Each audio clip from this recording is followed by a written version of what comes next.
Hello friends, welcome to simplified civil services.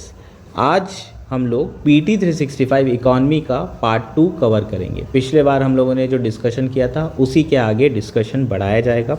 PT 365 economy vision की है, हम उसी को कवर कर रहे थे और हम लोगों ने 2 टॉपिक कवर कर चुके थे। जो नए व्यूवर्स होंगे वो हमारा पार्ट 1 देख सकते हैं। हमने growth and development and fiscal policy ये 2 टॉपिक्स को कंप्लीट कर लिया था।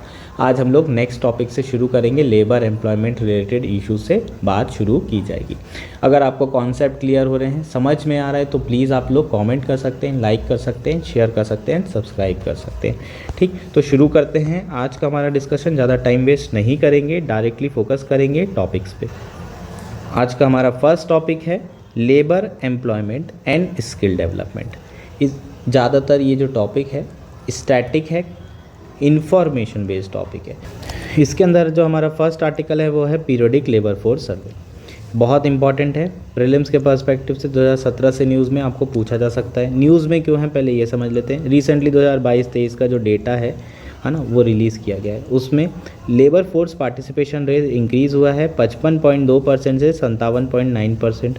अगर लास्ट ईयर के कंपैरिजन में बात करेंगे तो 2% से ज़्यादा का labour force participation rate increase होते हुए दिख रहा है। मेल का लेबर फोर्स पार्टिसिपेशन रेट कितना है 78% और फीमेल का कितना है 37%। फीमेल का जो लेबर फोर्स पार्टिसिपेशन रेट है वो काफ़ी इंक्रीज़ हो चुका है पिछले 7 से 8 सालों में। यहाँ पर देखते हैं लेबर फोर्स पार्टिसिपेशन रेट का 2017-18 और 22-23 का डेटा देखने को मिल रहा है। तो ट्रेंड देखने मिल रहा है। फीमेल का देखोगे 2017-18 में कितना था 23% था और फिर 2022-23 में कितना हो गया 37%। तो लेबर फोर्स पार्टिसिपेशन रेट पिछले 5 सालों में बहुत ज़्यादा बढ़ा है। लगभग कितना परसेंट बढ़ा है 14% राइज हुआ है इन 5 सालों में। ये दिख रहा है आपको, बहुत इंपॉर्टेंट ये ट्रेंड है, ये आपको पूछे जा सकते हैं। एक और आपको स्टेटमेंट आ सकता है, जो मेल का लेबर फोर्स पार्टिसिपेशन रेट है वो ट्वाइस है किसके, फीमेल के labour force participation rate twice से ज़्यादा है, मोर देन ट्वाइस। इस तरह का अगर स्टेटमेंट आएगा तो क्या करोगे, राइट करोगे और क्या करोगे, ऑप्शन ही नहीं है। ठीक है, तो दिख रहा है ये 37 है और वो 78 है। 37 को अगर क्या करोगे 2 मल्टीप्लाई करोगे तो कितना आएगा 74। तो 74 से ज़्यादा है बिल्कुल 78 है। तो ये स्टेटमेंट, ठीक है, इस तरह के क्वेश्चन बनते हैं यार डेटा से। डेटा बेस्ड बहुत क्वेश्चन आ रहे हैं यूपीएससी में रिसेंटली। फैक्चुअल बहुत आने लगा है, एब्सोल्यूट नॉलेज की बहुत ज़्यादा इंपॉर्टेंस बढ़ गई है। ठीक, टोटल लेबर फोर्स पार्टिसिपेशन की बात करें 49.8% था 2017-18 में, अभी कितना हो गया है 57.9। लास्ट ईयर कितना था 55.2 2021-22 में। तो ट्रेंड क्या है, ऊपर है, राइज हो रहा है। लेबर फोर्स में अगर हम रूरल एरिया में बात करें तो 50% था, 60 हो गया है। ठीक है, 10% राइज हुआ है 2017-18 से। अर्बन में भी बड़ा है लेबर फोर्स पार्टिसिपेशन रेट, लेकिन बहुत ज़्यादा नहीं बढ़ा है, केवल 3% बढ़ा है। मेल में भी थोड़ा सा बढ़ा है लेकिन बहुत ज़्यादा नहीं। अनएम्प्लॉयमेंट रेट की बात करोगे तो अनएम्प्लॉयमेंट घटा है, बस एक अनएम्प्लॉयमेंट है जो घटा है। 2017-18 में बहुत ज़्यादा अनएम्प्लॉयमेंट था, इवन हाईएस्ट लेवल पर था 2017-18 में, वो बहुत कम हो गया है, 3.2% के आसपास हो गया। और वर्कर्स जो पार्टिसिपेशन रेट है वो 46.8% से 56.0% हो चुका है। ठीक, तो ये भी राइज हुआ है। ये हमारा क्या हो जाएगा, डेटा हो जाएगा। ठीक, तो ये ट्रेंड्स हो जाएंगे, आपको पूछे जा सकते हैं। मेन इसमें लेबर फोर्स पार्टिसिपेशन रेट है और उसमें भी female labour force participation rate का ट्रेंड ज़्यादा इंपॉर्टेंट है, ये याद रखेंगे, है ना। अब पीरियोडिक लेबर फोर्स सर्वे के बारे में थोड़ा जान लो। इसे 2017 में लॉन्च किया गया था, किसके द्वारा, नेशनल सैंपल सर्वे ऑर्गेनाइजेशन, है ना, ministry of static and programme implementation के अंदर आता है, NSSO। इसका की ऑब्जेक्टिव क्या है, to estimate the key employment and unemployment indicator, for example labour force participation rate, workers participation rate, unemployment rate annually and after 3 months quarterly, है ना। कुछ का क्वार्टरली भी करता है, लेकिन जनरली डेटा जो है आता है वो एनुअली ही किया जाता है। जो सर्वे होता है वो एनुअली होता है और उसका फिर डेटा रिलीज़ किया जाता है। ठीक, तो जो डेटा आता है वो करंट वीकली स्टेटस के बेसिस पे भी डेटा आ सकता है। अर्बन एरियाज़ में हर 3 महीने में हमें PLFS का सर्वे का डेटा मिल जाता है, लेकिन वो किसके बेसिस पे होता है, करंट वीकली स्टेटस के बेसिस पे, एम्प्लॉयमेंट और अनएम्प्लॉयमेंट से रिलेटेड डेटा। और यूजुअल स्टेटस और CWS दोनों एक्टिविटी स्टेटस के अंदर आपको जो डेटा मिलता है वो रूरल और अर्बन एरिया दोनों में मिल जाता है एनुअली। ठीक, तो ये CWS होता क्या है ये समझ लो पहले, नहीं तो बाद में बोलोगे ये पता नहीं सर क्या क्या बोल रहे हैं। तो करंट वीकली स्टेटस में क्या होता है, जो हमारा रेफरेंस पीरियड होता है वो 7 दिन का होता है, एक वीक का होता है। जब हम जाते हैं सर्वे करने तो पूछते हैं पिछले 7 दिन में आपको कितना दिन काम करने मिला, कितने दिन नौकरी मिली। तो हमारा रेफरेंस पीरियड क्या होता है, करंट वीकली स्टेटस में 7 दिन होता है। और जब हम 7 दिन का पूछेंगे, ठीक, तो उसके हिसाब से हम अर्बन एरियाज़ में ये चीज़ें पूछते हैं 7 दिन पहले क्या हुआ था, तो 3 महीने में हम क्या करेंगे, डेटा रिलीज़ कर देंगे अर्बन एरिया का करंट वीकली स्टेटस बेसिस पे। तो ये जो पीरियडिक लेबर फोर्स सर्वे ये करता है। इसके अलावा यूजुअल स्टेटस में क्या होता है, 1 साल का रेफरेंस पीरियड होता है और पूछते हैं कि आपको पिछले 1 साल में कितने दिन नौकरी मिली, कितने दिन आपने काम किया, कितने दिन आप जो है बेरोजगार रहे। तो ये रेफरेंस पीरियड 1 साल का होता है और उसके हिसाब से सर्वे होता है। जो करंट वीकली स्टेटस होता है इसके नंबर जनरली हाई होते हैं, क्योंकि हो सकता है पिछले हफ्ते में आपके पास कोई काम ना हो, लेकिन over the period of time लोगों के पास कुछ ना कुछ काम करने को हो ही जाता है, उन्हें जॉब मिली जाती है। तो यूजुअल स्टेटस में जो डेटा आता है वो जनरली कम होता है, करंट वीकली स्टेटस में जो डेटा आता है वो बहुत ज़्यादा होता है। ठीक, तो यूजुअल और करंट वीकली स्टेटस में रूरल और अर्बन एरियाज़ में भी डेटा आता है, लेकिन ये एनुअली आता है। ठीक है, तो ये अलग अलग इंटरवल में हमें डेटा मिलते हैं। ठीक है, ये समझ में आया कि इसमें 7 दिन रेफरेंस पीरियड होता है और इसमें 1 साल होता है, बस और कुछ नहीं है, इसमें और कुछ समझने वाला नहीं। अब कुछ टर्म है वो समझ लो।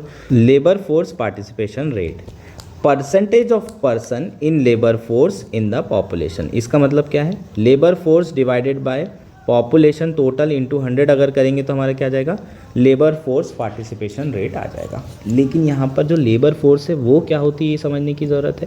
लेबर फोर्स में उन पर्सन को इंक्लूड करते हैं या तो वो जॉब कर रहे हैं, इसका मतलब एम्प्लॉयड प्लस अनएम्प्लॉयड दोनों को। लेकिन अनएम्प्लॉयड कौन होंगे, जो जॉब सीख कर रहे होंगे वो सारे लोग, है ना, उनको लेबर फोर्स में काउंट किया जाता है। बहुत सारे लोग जॉब ढूंढते हैं लेकिन उन्हें जॉब नहीं मिलती, बहुत सारे लोग जॉब ढूंढते हैं उन्हें जॉब मिल जाती है। तो जो जॉब कर रहे हैं, जो जॉब नहीं कर रहे हैं लेकिन जॉब ढूंढ रहे हैं, उन्हीं को सिर्फ लेबर फोर्स में इंक्लूड किया जाता है। तो लेबर फोर्स डिवाइड बाय अगर टोटल पॉपुलेशन देखें इंटू 100 करें तो वो हमारा लेबर फोर्स पार्टिसिपेशन रेट आ जाएगा। ठीक, महिलाओं का लेबर फोर्स पार्टिसिपेशन रेट क्यों कम है यार, इनकी पॉपुलेशन तो ऑलमोस्ट सेम है लेकिन जॉब बहुत कम महिलाएं कर रही हैं। लेबर फोर्स में ही महिलाएं एंटर नहीं हो रही, जॉब सीख ही नहीं कर रही। क्यों नहीं कर रही यार, पेट्रियार्कल सोसाइटी है, सोशल नॉर्म्स है, बहुत सारे इश्यूज़ हैं महिलाओं के साथ। एजुकेटेड होने के बावजूद भी वो जॉब नहीं कर पाती, है ना, बच्चे हो रहे हैं तो उनको जॉब से बाहर कर दिया जा रहा है। अलग अलग इश्यूज़ हैं कई सारे, है ना, सोशल और रेगुलेटरी अलग अलग रीजंस आप बता सकते हैं इसमें। ठीक, नेक्स्ट क्या है, worker population ratio. Worker population ratio का क्या जो है फॉर्मूला है, percentage of employed person in the population. ठीक, तो लेबर फोर्स में एम्प्लॉयड अनएम्प्लॉयड दोनों थे, अब यहाँ पर सिर्फ क्या कर दिया हमने, जो जॉब कर रहे हैं डिवाइडेड बाय टोटल पॉपुलेशन देखें तो वो हमारा वर्कर पॉपुलेशन रेशियो हो जाएगा। जो काम कर रहे हैं, जो वर्कर्स हैं पॉपुलेशन में, उसका रेशियो हो जाएगा।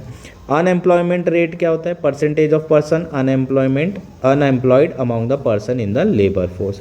ठीक, अनएम्प्लॉयमेंट रेट में टोटल पॉपुलेशन नहीं होती है, नीचे इसको याद रखिएगा, नीचे जो बेस होता है वो लेबर फोर्स होता है और ऊपर जो है क्या होता है, अनएम्प्लॉयड लेबर होते हैं। ठीक, लेबर फोर्स में अनएम्प्लॉयड लेबर प्लस एम्प्लॉयड दोनों होते हैं, तो यहाँ पर क्या आ जाएगा, अनएम्प्लॉयड प्लस एम्प्लॉयड, ठीक, इंटू 100। ऊपर हम क्या कर रहे हैं, अनएम्प्लॉयमेंट का रेट निकाल रहे हैं, अनएम्प्लॉयमेंट का रेट निकाल रहे हैं, तो ये हमारा क्या है, अनएम्प्लॉयमेंट रेट हो जाएगा। होपफुली ये सारी चीज़ें क्लियर हो गई होगी।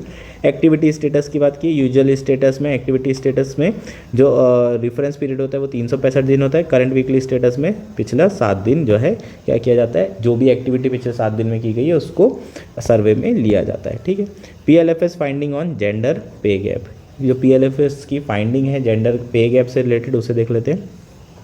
2023 में गैप इन वर्क आवर की अगर बात करें तो largest gap in work hour self employed worker के बीच में, है ना, जो पुरुष हैं वो 50% ज़्यादा घंटे दे रहे हैं काम के लिए महिला से अगर हम कंपैरिजन करें।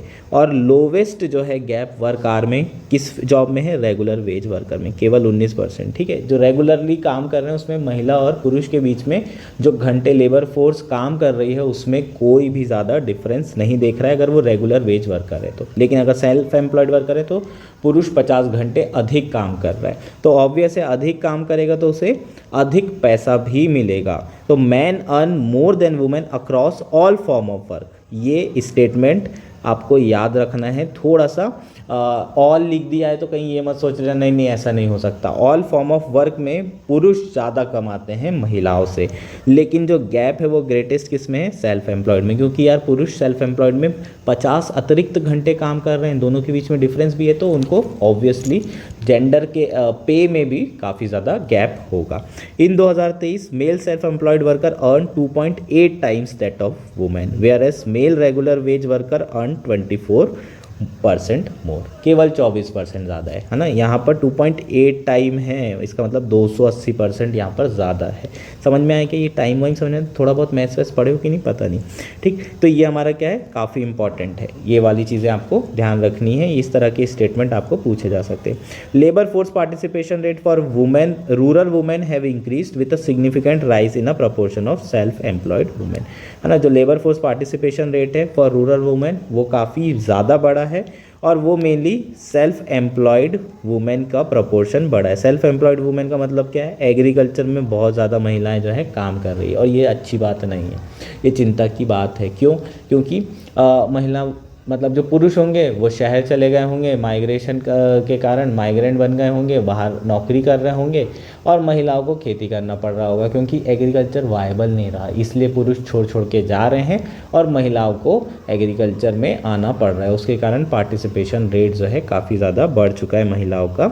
लेबर फोर्स पार्टिसिपेशन की बात करें तो, है ना, हम क्या चाहते हैं, महिलाओं का लेबर फोर्स पार्टिसिपेशन बढ़े, लेकिन किस फील्ड में बढ़े, एजुकेशन बढ़िया लेने के बाद अच्छे सेक्टर में काम करें, IT सेक्टर में रेगुलर वेज वर्कर की तरह काम करें, वहाँ हम चाहते हैं। पर यहाँ जो है सेल्फ एम्प्लॉयड और मेनली एग्रीकल्चर सेक्टर में बढ़ रहा है, जो हम बिल्कुल नहीं चाहते, ठीक है।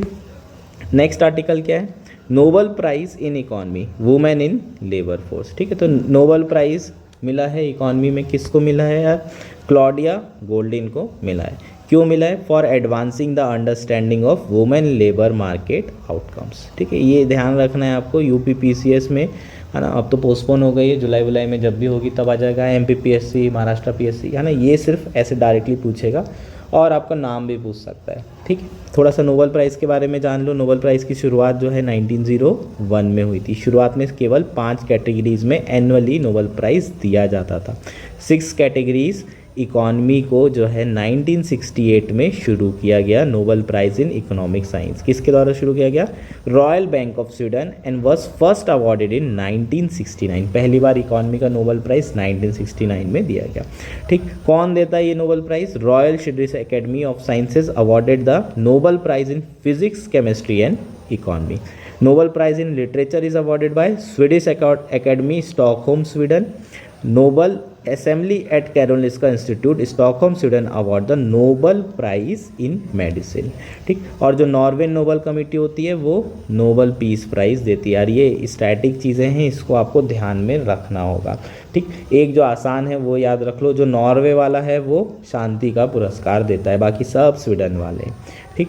एक ये वाला ध्यान रख लो, दूसरा लिटरेचर वाला ध्यान रख लो, वो स्टॉकहोम स्वीडन वाला है, स्टॉकहोम याद रखना, ठीक। तो ये अपने को 2 भी अगर याद हो जाते हैं तो भी बढ़िया है ना। बाकी अपन एलिमिनेशन, सॉरी यार हो नहीं पा रहा है, पर ठीक है ना। तो इतना भी याद रख लोगे तो काम चल जाएगा। मुझे नहीं लगता ये पूछा जा सकता है ज़्यादा, ठीक। विनर्स को क्या मिलता है, एक नोबल डिप्लोमा मिलेगा, each of which is a unique work of art. दूसरा आपको नोबल मेडल मिलेगा और कुछ कैश प्राइज़ मिलेगा स्वीडिश क्रोनोर में, 11 मिलियन स्वीडिश क्रोनोर में आपको कैश प्राइज़ मिलता है, ठीक। जो जज होते हैं उनको जो भी अवार्ड जिसको भी दिया जाता है उसके नाम पर डिस्कशन करने के लिए 50 साल तक प्रतिबंध लगा दिया गया है ना। आप डिस्कशन नहीं कर सकते कि भाई इसको नहीं मिलना चाहिए था, जजेस नहीं कर सकते ये सारी चीज़ें। अब गोल्डिन को जो नोबेल प्राइज़ मिला था उसके बारे में बात कर लेते हैं, यू शेप्ड रिलेशनशिप के बारे में बात कर लेते हैं। In the development process female labour force participation first declines and then rises, ठीक। Women labour force participation is high for poorest country, high in agriculture, low for middle income countries and then rises among the high income countries. ठीक, initially क्या होता है, महिलाएं जो हैं agriculture में, जो लो इनकम कंट्री होती हैं उसमें महिलाएं एग्रीकल्चर में रहती हैं और जो लेबर फोर्स पार्टिसिपेशन होता है वो बढ़ता है। उसके बाद डेवलपमेंट होता है और महिलाओं को एजुकेशन में धक्का देकर पढ़ाना शुरू कर दिया जाता है। और फिर जो मिडिल इनकम कंट्रीज़ होती हैं उसमें लेबर फोर्स पार्टिसिपेशन कम होता है, क्योंकि महिलाएं जनरली एजुकेशन ले रही होती हैं, है ना, उनको थोड़ा एजुकेशन नॉलेज ये सारी चीज़ें आ जाती है, कॉन्ट्रासेप्टिव पिल आ जाती हैं, उसको यूसेज करना शुरू कर देते हैं। तो ये सारी चीज़ें जो है जब होती हैं तब महिलाओं का लेबर फोर्स पार्टिसिपेशन कम होता है और वो एजुकेशन में लग जाती हैं, शादी लेट होती है, एजुकेशन में लगती हैं। तो ये सारी चीज़ों में जो लेबर फोर्स पार्टिसिपेशन होगा वो कम होगा। और फिर धीरे धीरे जब सोसाइटी और डेवलप होने लगती है, यही महिलाएं अच्छा एजुकेशन लेती हैं और उसके बाद धीरे धीरे लेबर फोर्स पार्टिसिपेशन में आने लगती हैं और फिर ये साइकिल एकदम नॉर्मल हो जाता है ना। ऐसे शुरुआत में थोड़ी रेजिस्टेंस बहुत होता है, जैसे पहले महिलाओं को बाहर भेजना, एजुकेशन करवाना बहुत ज़्यादा मुश्किल था, पर अब आप देखेंगे तो आराम से जो है बच्चा हो या बच्ची उनको बाहर भेजा जाता है ना। हर पेरेंट्स चाहते हैं कि लड़का लड़की समान तरीके से पढ़ें, हालांकि अभी भी जो पैट्रियार्कल माइंडसेट है अपनी सोसाइटी में वो है ही, पर स्टिल काफ़ी जो है चीज़ें बदल चुकी हैं पहले से देखें तो। ये जो यू कर्व है इसी के कारण जो गोल्डिन हैं, क्लॉडिया हैं, उन्हें जो है क्या दिया गया है, नोबेल प्राइज़ दिया गया है। ठीक, तो ये जो चीज़ें हैं इसके रीजंस क्या हैं, सोशल नॉर्म, मैरिज के कारण जो है लेबर फोर्स पार्टिसिपेशन रेट बहुत कम होता है। दूसरा पेरेंटहुड इफेक्ट के कारण महिलाओं को चाइल्ड केयर करना पड़ता है, उसके कारण भी लेबर फोर्स पार्टिसिपेशन कम होता है। और टेक्नोलॉजिकल इनोवेशन, जो कॉन्ट्रासेप्टिव पिल है उसके कारण महिलाओं की जो मैरिज है, चाइल्ड बर्थ बहुत डिले हो गया है, उसके कारण महिलाएं एजुकेशन में जा रही है और करियर प्रॉस्पेक्ट बढ़िया हो रहा है। तो ये सारे कारणों से जो है लेबर फोर्स पार्टिसिपेशन कम हो जाता है। ठीक, इंडिया में जेंडर पे को रिड्यूस करने के लिए क्या क्या मेजर्स लिए गए हैं, जैसे कि कोड ऑन सिक्योरिटी 2020 में मैटरनिटी लीव दी गई है 26 हफ्ते की, क्रैच फैसिलिटीज़ मैंडेटरी कर दी गई है।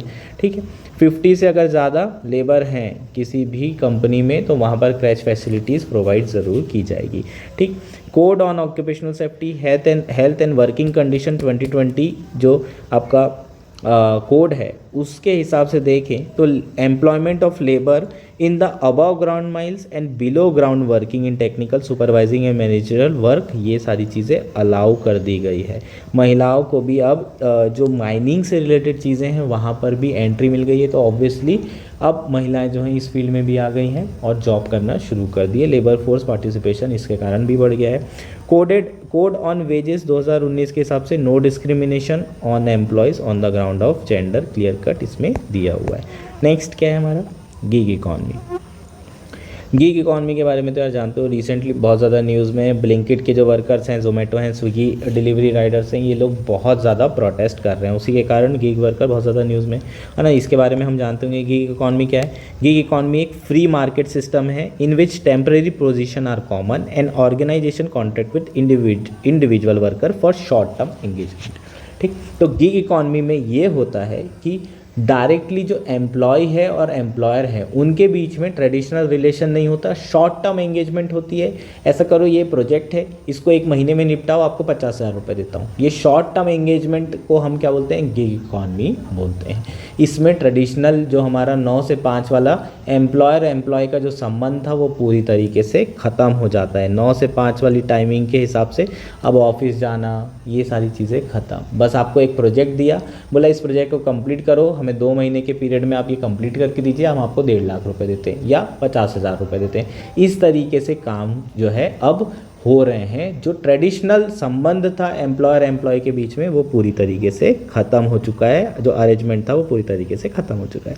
ठीक, जो गिग वर्कर्स हैं उन्हें 2 तरीके से हम डिवाइड कर सकते हैं। एक होते हैं platform gig workers. Platform gig worker जो ऐप में चल रहे हैं यार, है ना, जो जितने भी ओला, स्विगी, जोमेटो, ठीक, तो ये जितने भी हैं प्लेटफॉर्म बेस्ड वर्कर हैं, प्लेटफॉर्म पे काम करते हैं। दूसरे हैं नॉन प्लेटफॉर्म गिग वर्कर। ये सब क्या है, फ्रीलांसर हैं, कैजुअल वेज वर्कर हैं, है ना, कंस्ट्रक्शन में डेली वेजेस में काम करने वाले, ये सारे भी गिग वर्कर ही कहलाते हैं। इनका भी कोई ऐसा नहीं है कि रोज़ जो है 9 से 5 की जॉब करने वाले हैं, है ना, इनको आज नौकरी है कल नहीं है, थोड़े शॉर्ट टर्म का एंगेजमेंट है। तो जितने भी अपने डेली वेजेस वाले हैं, ये सब भी गिग वर्कर में भी आएंगे। ठीक, गिग वर्कर में ही आएंगे, गिग इकॉनमी में आएंगे। ठीक है, रीज़न क्या है इसके गिग इकॉनमी के बढ़ने का? यार इंटरनेट का एक्सेस बहुत ज़्यादा बढ़ गया है, उसके कारण स्टार्टअप इकोसिस्टम के कारण भी है ना। शुरू में कंपनीज जो है बहुत ज़्यादा जो है अर्न नहीं कर रही होती, तो उनको ऐसे ही लेबर चाहिए होते हैं जो सस्ते में मिल जाए, फ्रीलांसर्स मिल जाए और उनका काम करके दे दो, उनको पैसे दे दे, इसमें प्रोडक्टिविटी भी बढ़िया रहती है।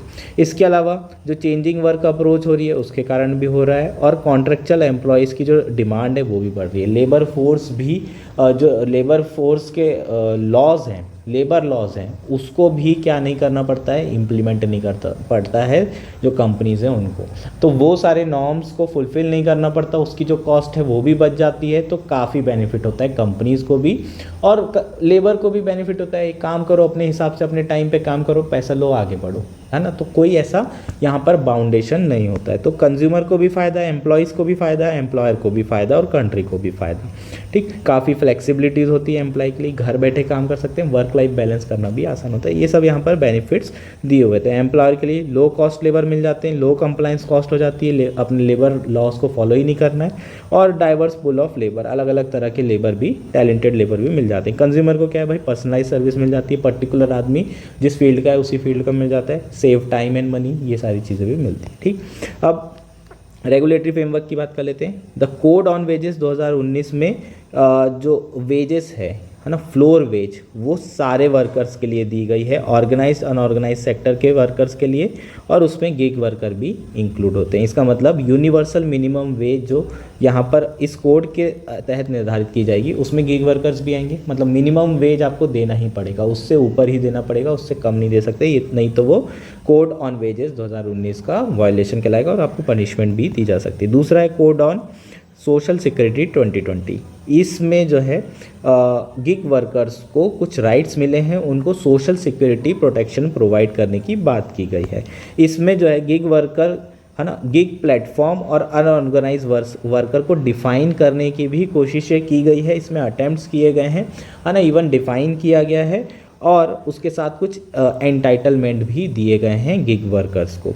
साथ ही में इस कोड में सोशल सिक्योरिटी फंड और national social security board establish किया गया है, जिसका काम क्या है, ऐसी स्कीम चलाना जिसके थ्रू गिग वर्कर और प्लेटफॉर्म वर्कर की वेलबींग का ध्यान रखा जाए। ठीक है, ऐसी स्कीम फॉर्मुलेट करना, ये दोनों जो बोर्ड है और फंड है, इसके थ्रू ये सारी चीज़ें प्रपोज की गई है सोशल सिक्योरिटी 2020 कोड में। ये हमारा क्या हो जाएगा, रेगुलेटरी फ्रेमवर्क हो जाएगा। रिसेंटली राजस्थान ने एक बिल लेकर आया है प्लेटफॉर्म बेस्ड गिग वर्कर के ऊपर, उनके रजिस्ट्रेशन एंड वेलफेयर के ऊपर। बाकी चीज़ें उतनी इंपॉर्टेंट यहाँ दी नहीं हुई है। नेक्स्ट हमारा क्या है, बैंकिंग एंड मॉनेटरी पॉलिसी। तो कौन रिस्पॉन्सिबल है बैंकिंग एंड मॉनेटरी पॉलिसी के लिए? RBI, central bank of India. ठीक, बाय मंथली पॉलिसी होती है, ये तो आप जानते हो। टोटल एक साल में 6 बार बैठक होती है और 6 बार जो है मॉनेटरी पॉलिसी के अंदर रेपो रेट और रिवर्स रेपो रेट डिसाइड किया जाता है। तो ये जो मॉनेटरी पॉलिसी होती है, इसका मेन पर्पस क्या होता है और इसमें RBI कर क्या रही होती है? इसमें जो RBI है, इसका मेन और सोल पर्पस ये होता है, जो इकॉनमी है उसमें मनी सप्लाई को कंट्रोल करना। और इस मनी सप्लाई को कंट्रोल कैसे किया जाता है? अलग अलग लिक्विडिटी टूल से, और कुछ ऑब्जेक्टिव अचीव किए जाते हैं। जैसे कि जो सबसे इम्पॉर्टेंट आपका ऑब्जेक्टिव होता है वो होता है price stability to control the inflation, GDP growth rate. ठीक, अगर आपको तीनों ऑप्शन आ जाएंगे तो आपको क्या आंसर लगाना है? Price stability. जो मेन रीज़न होता है, मेन पर्पस होता है हमारी मॉनेटरी पॉलिसी का, जो सबसे ज़्यादा प्राथमिकता जिसको दी जाती है वो है प्राइस स्टेबिलिटी। इकॉनमी में जो गुड्स एंड सर्विसेज हैं उसके प्राइसेस स्टेबल होने चाहिए, इकॉनमी में प्राइसेस वोलेटाइल नहीं होने चाहिए। इसका कौन रिस्पॉन्सिबल होता है? इसके लिए RBI रिस्पॉन्सिबल होता है, और वो क्या करता है? मॉनेटरी पॉलिसी के थ्रू ये सारी चीज़ें अचीव करता है, मनी सप्लाई के थ्रू ये सारी चीज़ें अचीव करता है। ठीक, तो मेन आपका मनी सप्लाई हो जाएगा, और मनी सप्लाई के थ्रू कुछ ऑब्जेक्टिव्स हैं वो अचीव किए जा रहे हैं। गवर्नमेंट फिस्कल पॉलिसी के थ्रू जो टारगेट करती है वो क्या करती है? GDP टारगेट करती है और डिस्ट्रीब्यूशन ऑफ इनकम टारगेट करती है। ये दो मेन टारगेट होते हैं। ये सारी चीज़ें आप जब फिस्कल में पढ़े थे तब मैंने आपको बताया। अब मॉनेटरी पॉलिसी के अंदर आप तो जानते हैं repo rate, reverse repo rate, ये सब लिक्विडिटी टूल्स हैं, आगे पढ़ेंगे। उसमें एक और टूल है कैश रिजर्व रेशियो, यहाँ पर हम लोग इंक्रीमेंटल कैश रिजर्व रेशियो के बारे में बात करेंगे। अगर आपको याद हो, इंक्रीमेंटल कैश रिजर्व रेशियो या डीमोनेटाइजेशन के समय में बहुत ज़्यादा न्यूज़ में था। ऐसा क्यों था? क्योंकि उस समय जो लिक्विडिटी थी बैंकिंग सिस्टम में बहुत ज़्यादा बढ़ गई थी। क्यों बढ़ गई थी? क्योंकि डीमोनेटाइज कर दिया और सारा का सारा पैसा बैंक में जमा करना पड़ा लोगों को, और सिर्फ 4,000 मिल रहा था। तो ओवरऑल बैंकिंग सिस्टम में बहुत ज़्यादा पैसा आ गया था। तो उसको एब्जॉर्व करने के लिए जो आरबीआई है उन्होंने इंक्रीमेंटल कैश रिजर्व रेशियो बहुत ज़्यादा बढ़ा दिया था। ठीक, और इसी के कारण सारा का सारा जो पैसा है वो बैंकिंग सिस्टम से आरबीआई में चला गया था।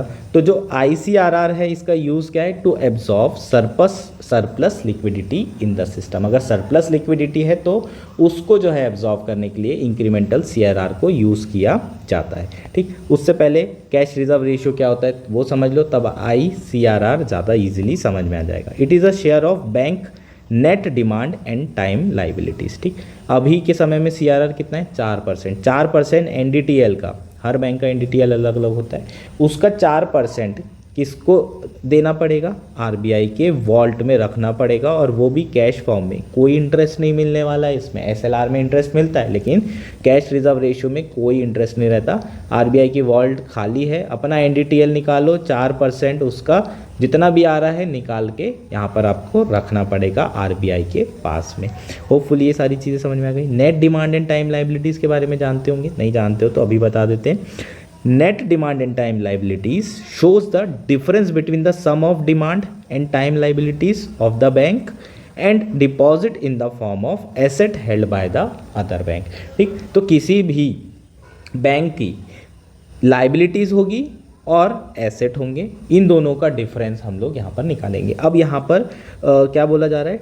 सम of demand and time liabilities. जैसे कि क्या होता है, मैं बैंक में जाऊँगा तो बैंक को मैंने पैसा जमा किया, अब बैंक मुझे क्या करता है? कुछ ब्याज देता है। डिमांड डिपॉजिट होगा तो मैं वो पैसा कभी भी निकाल लूँगा, तुरंत निकाल लूँगा। तो पहले तो आपको वो सारा सम करना है जो बैंक के ऊपर लाइबिलिटी है, जो ब्याज मुझे देगी, जो भी मैं उसमें पैसा जमा करूंगा वो भी मुझे कभी भी देना पड़ेगा। तो डिमांड लाइबिलिटी सबसे पहले निकाल लेंगे ऐसे कस्टमर जिन्होंने अपने सेविंग अकाउंट में पैसा डाल के रखा है। दूसरा क्या लाइबिलिटी होगी?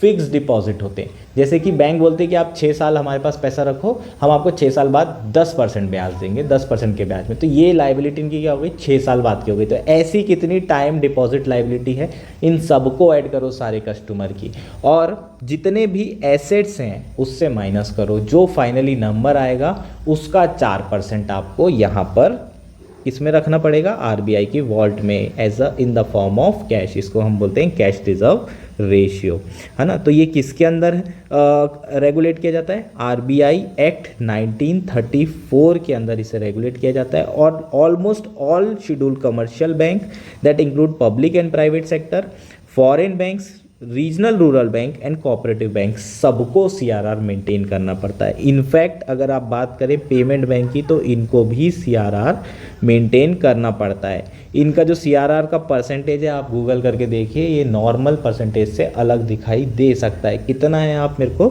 बताइएगा कमेंट करके। ठीक, नेक्स्ट बात करते हैं incremental cash reserve ratio. Incremental cash reserve ratio almost similar होता है जैसा कि सीआरआर होता है, लेकिन इसमें कुछ डिफरेंसेस होते हैं। जैसे कि आरबीआई के पास ऑप्शन होता है इम्पोज करने का ICRR in addition to CRR, मतलब सीआरआर भी लगा है और आईसीआरआर भी लगा सकते हैं, और जो आईसीआरआर का इंटरेस्ट रेट है वो अलग होता है सीआरआर से। ठीक, यहाँ पर क्या किया हुआ है, किस तरीके से लगाते हैं। सीआरआर अगर लगा रहे हैं केवल 100 रुपये, मान लो एनडीटीएल है, 4.5% अगर सीआरआर है तो आरबीआई के पास 4.5 रुपये कैश फॉर्म में मेंटेन करना पड़ेगा इस बैंक को। और मान लो कि दोनों लगा रहे हैं तो क्या होगा, एनडीटीएल 150% है नया वाला और उसमें सीआरआर लगाए तो 6 रुपये हो गया।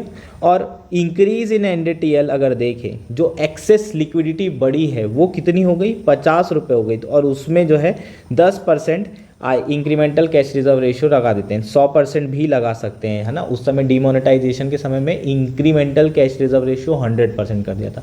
जितना भी एक्सेस लिक्विडिटी आ रही है उस समय वो सारी की सारी आरबीआई ने क्या कर ली थी, एब्जॉर्व कर ली थी। पूरा का पूरा पैसा आरबीआई को देना पड़ेगा, आरबीआई कुछ भी पैसा रिटर्न नहीं करेगी, ना इंटरेस्ट देगी। ठीक, तो यहाँ पर 100% भी आईसीआरआर हो सकता है जो भी इंक्रीज हो रहा है। इंक्रीज मतलब जो पहले से था इनके पास उसमें नहीं, जो एक्स्ट्रा आ रहा है डीमोनेटाइजेशन के कारण उसमें आपको क्या करना पड़ेगा, एक्स्ट्रा जितना होगा वो सारा का सारा आरबीआई को देना पड़ेगा। अगर 10% है तो 10% देना पड़ेगा, 100% है तो 100%, और फिर दोनों को ऐड कर दिए तो इतना आपको आरबीआई के समय यहाँ पर मेंटेन करना पड़ रहा है। इफेक्ट ऑफ आईसीआरआर, ऑब्वियसली ये it helps to manage the liquidity. अगर एक्सेस लिक्विडिटी हो जाती है सिस्टम में तो उसको मैनेज करने के लिए आईसीआरआर बढ़ा दिया जाता है ना। तो आईसीआरआर बढ़ा देंगे तो लिक्विडिटी क्या हो जाएगी, कम हो जाएगी। लिक्विडिटी कम होगी तो ऑब्वियसली इन्फ्लेशन भी कंट्रोल हो जाएगा, ये तो सब जानते ही हो, है ना। मनी कम होगा मार्केट में तो डिमांड कम होगी, और डिमांड कम होगी तो फिर जो भी प्राइसेस हैं गुड्स एंड सर्विसेज के, ऑब्वियसली जब भाव कम हो जाएगा, उनका खरीदने वाले कम हो जाएंगे तो उसके प्राइसेस भी गिर जाएंगे। नेक्स्ट क्या है, बैंकिंग रेजिलियंस। ठीक, जो potential threat of bank run होता है उसके अगेंस्ट भी प्रोटेक्शन प्रोवाइड करता है आईसीआरआर। ठीक, बैंक रन क्या होता है, जब कस्टमर ऑफ द बैंक और other financial institution withdraw their deposit at the same time over the fears about the bank solvency. मान लो कि ऐसी अफवाह फैल जाए कि बैंक आपका क्या होने वाला है, उसका दिवालिया निकलने वाला है, वो सबका पैसा खाने वाली है, उसके पास है ही नहीं पैसा, तो आप घबराहट में जाओगे बैंक के पास दौड़ लगा के और बोलोगे हमारा पैसा तो दे दो। ऐसे में अगर मान लो सारे कस्टमर चले गए एक टाइम पे तो बैंक तो सारे लोगों का पैसा दे ही नहीं सकता, क्योंकि बैंक का धंधा ही कैसे चलता है, आप लोगों से पैसे लेता है, डिपॉजिट करता है, आपको 4% ब्याज देता है और 6% लैंडिंग के लिए इसमें से कुछ पैसा दे देता है। अब लैंड करने वाला इसको जब पैसा देगा तभी तो ये आपको देगा। अगर सबके सब एक साथ आ जाएंगे तो फिर दिक्कत हो जाएगी, है ना। जनरली सबके सब एक साथ नहीं आते तो ये काम बढ़िया चलता रहता है और 2% बढ़िया ये पैसे कमाते हैं और इससे अपना प्रॉफिट भी बना लेते हैं। लेकिन अगर एक साथ आ गए सारे डिमांड वाले तो फिर बैंक क्या होने वाला है, उसका दिवालिया निकल जाना है, बैंक पूरे तरीके से बंद पड़ जाना है। इसको हम क्या बोलते हैं, बैंक रन बोलते हैं। अगर सारे कस्टमर एक साथ आ जाए, ये बहुत इंपॉर्टेंट है ना। ये एनसीईआरटी में दिया हुआ है और ये बहुत समय से पेंडिंग है आने का। इस बार आपको दिख सकता है बैंक रन, पूछा जा सकता है ना, तो ये ध्यान रखिएगा। नेक्स्ट बात करते हैं डिक्रीज लैंडिंग। ऑब्वियसली यार अगर एब्जॉर्व कर दिया जाएगा लिक्विडिटी तो लैंडिंग पूरी कम हो जाएगी, है ना। अगर मान लो कि बैंक से मैंने क्या किया, एक्स्ट्रा पैसा आरबीआई के पास रखवा लिया तो इसके पास कम बचा ना, अब इसके पास कम बचेगा तो ये क्या करेगा, लैंड कर पाएगा क्या, नहीं कर पाएगा, तो लैंडिंग जो है कम हो जाएगी। ओवरऑल गुड्स एंड सर्विसेज की डिमांड भी कम हो जाएगी, इन्फ्लेशन भी कंट्रोल हो जाएगा। ये सब क्या है हमारा, इसके इफेक्ट हो जाएंगे आईसीआरआर के। अदर लिक्विडिटी मैनेजमेंट टूल्स कौन कौन से होते हैं, स्टैंडिंग डिपॉजिट फैसिलिटी होता है। ठीक, ये भी ऑलमोस्ट सिमिलर होता है। आरबीआई एब्जॉर्व करता है लिक्विडिटी को from banks without giving government security in returns to the bank, है ना। ये डायरेक्टली एब्जॉर्व कर लेता है, ऐसे कोई सिक्योरिटी नहीं देता जैसे रेपो रेट और रिवर्स रेपो रेट में होता है। दूसरा, repo rate and reverse repo rate के थ्रू भी हम क्या करते हैं, मैनेज करते हैं अपने लिक्विडिटी। ठीक, रेपो रेट जानते हो, ये जो है बैंक चार्ज करता है ना, आरबीआई चार्ज करता है बैंक से, और जो भी वो पैसा देता है किसको, बैंक्स को, जितने भी शेड्यूल कमर्शियल बैंक है। और रिवर्स रेपो रेट क्या होता है, ये बैंक अपना पैसा आरबीआई के पास रखते हैं तो इंटरेस्ट रेट जो उनको मिलता है वो रिवर्स रेपो रेट होता है। ठीक, ये सब आप जानते होंगे, अब इस पर क्या ही बताऊँ। एक क्वेश्चन बता देना, अगर रेपो रेट बहुत ज़्यादा बढ़ जाता है तो करेंसी एप्रिशिएट होगी या डेप्रिशिएट होगी, इसका आंसर अगर आपने कमेंट में बता दी तो मज़ा आ जाएगा। ठीक, अभी नेक्स्ट क्या है, open market operation. Open market operation क्या होता है, सेल और purchase of government security bond. अब भी आया था यार ये, है ना। इसी में स्टेरिलाइजेशन होता है। Sterilisation is nothing but a sale और purchase of a government security bonds by the RBI. Next है वेज एंड मीन्स एडवांसेस। ये भी कोविड के समय में बड़ा न्यूज़ था, है ना, बहुत ज़्यादा न्यूज़ में था। जब सेंट्रल और स्टेट गवर्नमेंट को एक बहुत इमरजेंसी होती है, लोन की ज़रूरत पड़ती है, तो वो इमरजेंसी में लोन ले सकते हैं आरबीआई से, और उनको रेपो रेट में, है ना, इंटरेस्ट रेट देना पड़ेगा। ऐसा नहीं है कि आप फ्री में देंगे। 1997 में जो है ये वेज एंड मीन्स एडवांसेस की शुरुआत आरबीआई ने की थी, और इसके थ्रू वो टेम्पररी लोन देता है केंद्र सरकार को और स्टेट गवर्नमेंट को। 90 दिन के अंदर ये लोन वापस करना होता है केंद्र सरकार को या स्टेट गवर्नमेंट को। जो इंस्टेंटली लिक्विडिटी मिसमैच होती है उसको कवर अप करने के लिए वेज एंड मीन्स एडवांसेस दिया जाता है। होपफुली ये सारी चीज़ें क्लियर हो गई होगी। नेक्स्ट क्या है हमारा topic, surplus transfer by RBI. इसके ऊपर यूपीएससी क्वेश्चन पूछ चुका है, मुझे नहीं लगता इस पे क्वेश्चन आएगा, पर यहाँ दिया हुआ है तो मैं आपको एक बार चीज़ें बता देता हूँ। हाँ, इसके ऊपर अगर क्वेश्चन आ सकता है तो वो किस पे आ सकता है, वो आपको ट्रेंड्स के ऊपर क्वेश्चन पूछा जा सकता है कि पिछले 5-7 सालों में, 10 सालों में कितना सरप्लस जो है आरबीआई ने दिया है, स्टेडली इंक्रीज़ हुआ है या स्टेडली डिक्रीज़ हुआ है, वो देख लेंगे। ठीक, तो जो है अगर हम बात करें सरप्लस की, आरबीआई इनकम टैक्स नहीं देता, जो भी सरप्लस अमाउंट आता है बचता है इनके पास वो गवर्नमेंट को इन्हें देना पड़ता है in accordance with the section 47 allocation of surplus profit of RBI act 1934। तो आरबीआई एक्ट 1934 सेक्शन 47 के अंदर क्लियर कट लिखा है कि जो भी सरप्लस होगा सरकार को देंगे, इनकम टैक्स नहीं भरेंगे। ठीक, आरबीआई का जो टोटल एक्सपेंडिचर होता है वो बहुत कम होता है, उनकी इनकम बहुत ज़्यादा होती है, रेपो रेट और इन सब सारी चीज़ों के कारण खूब पैसा कमाता है आरबीआई।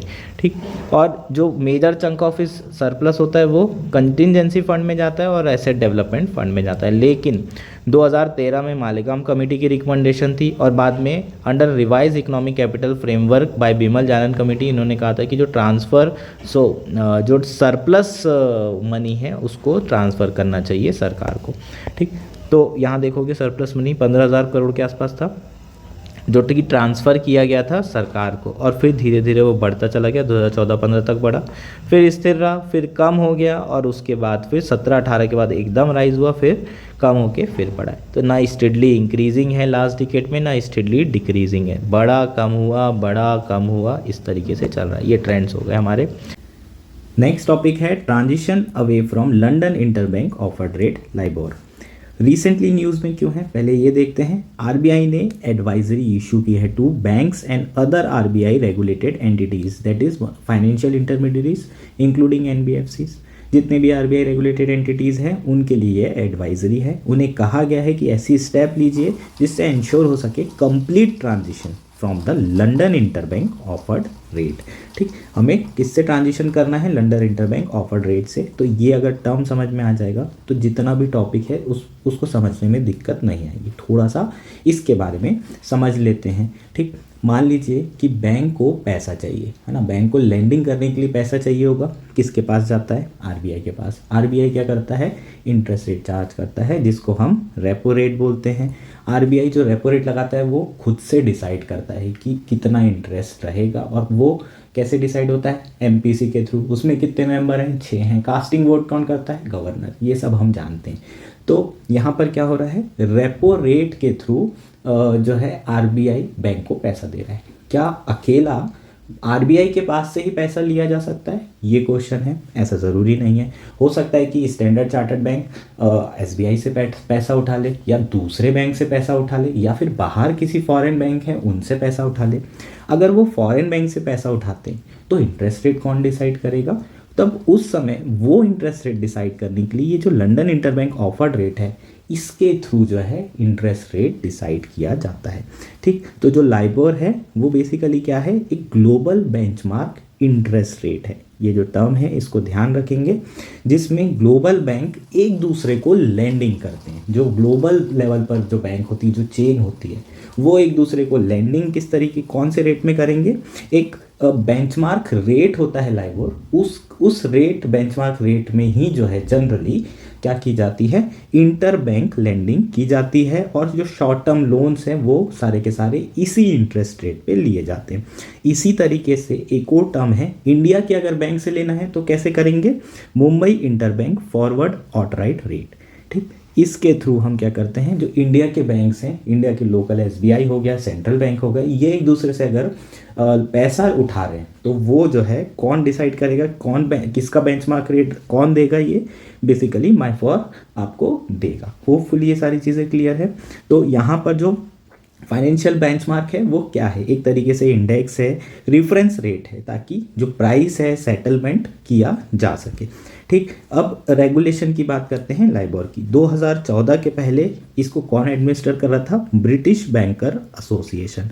लेकिन 2014 के बाद से ये किसके अंडर आ गया है, यूके फाइनेंशियल कंडक्ट एक्टिविटी के अंदर। बिफोर 2021 के पहले जो लाइबोर है वो 5 करेंसी के लिए कैलकुलेट किया जाता था, US dollar, euro, pound, Swiss franc and Japanese yen for 7 tenures. लेकिन अभी ये धीरे धीरे फेज आउट हो चुका है और केवल यूएस डॉलर लाइबोर ही अब जो है अलाउ किया जा रहा है पब्लिश करने के लिए। ठीक, तो और न्यूज़ में क्या है पहले ये देख लेते हैं। जो लाइबोर है वो धीरे धीरे फेज आउट करना शुरू कर दिया है ब्रिटिश गवर्नमेंट ने। ब्रिटिशर्स जो फाइनेंशियल अथॉरिटी है उन्होंने डिसीजन लिया कि इस जो बेंचमार्क रेट है जो लाइबोर में डिसाइड किया जाता है उसको फेज आउट करने की ज़रूरत है। ऐसा क्यों किया गया?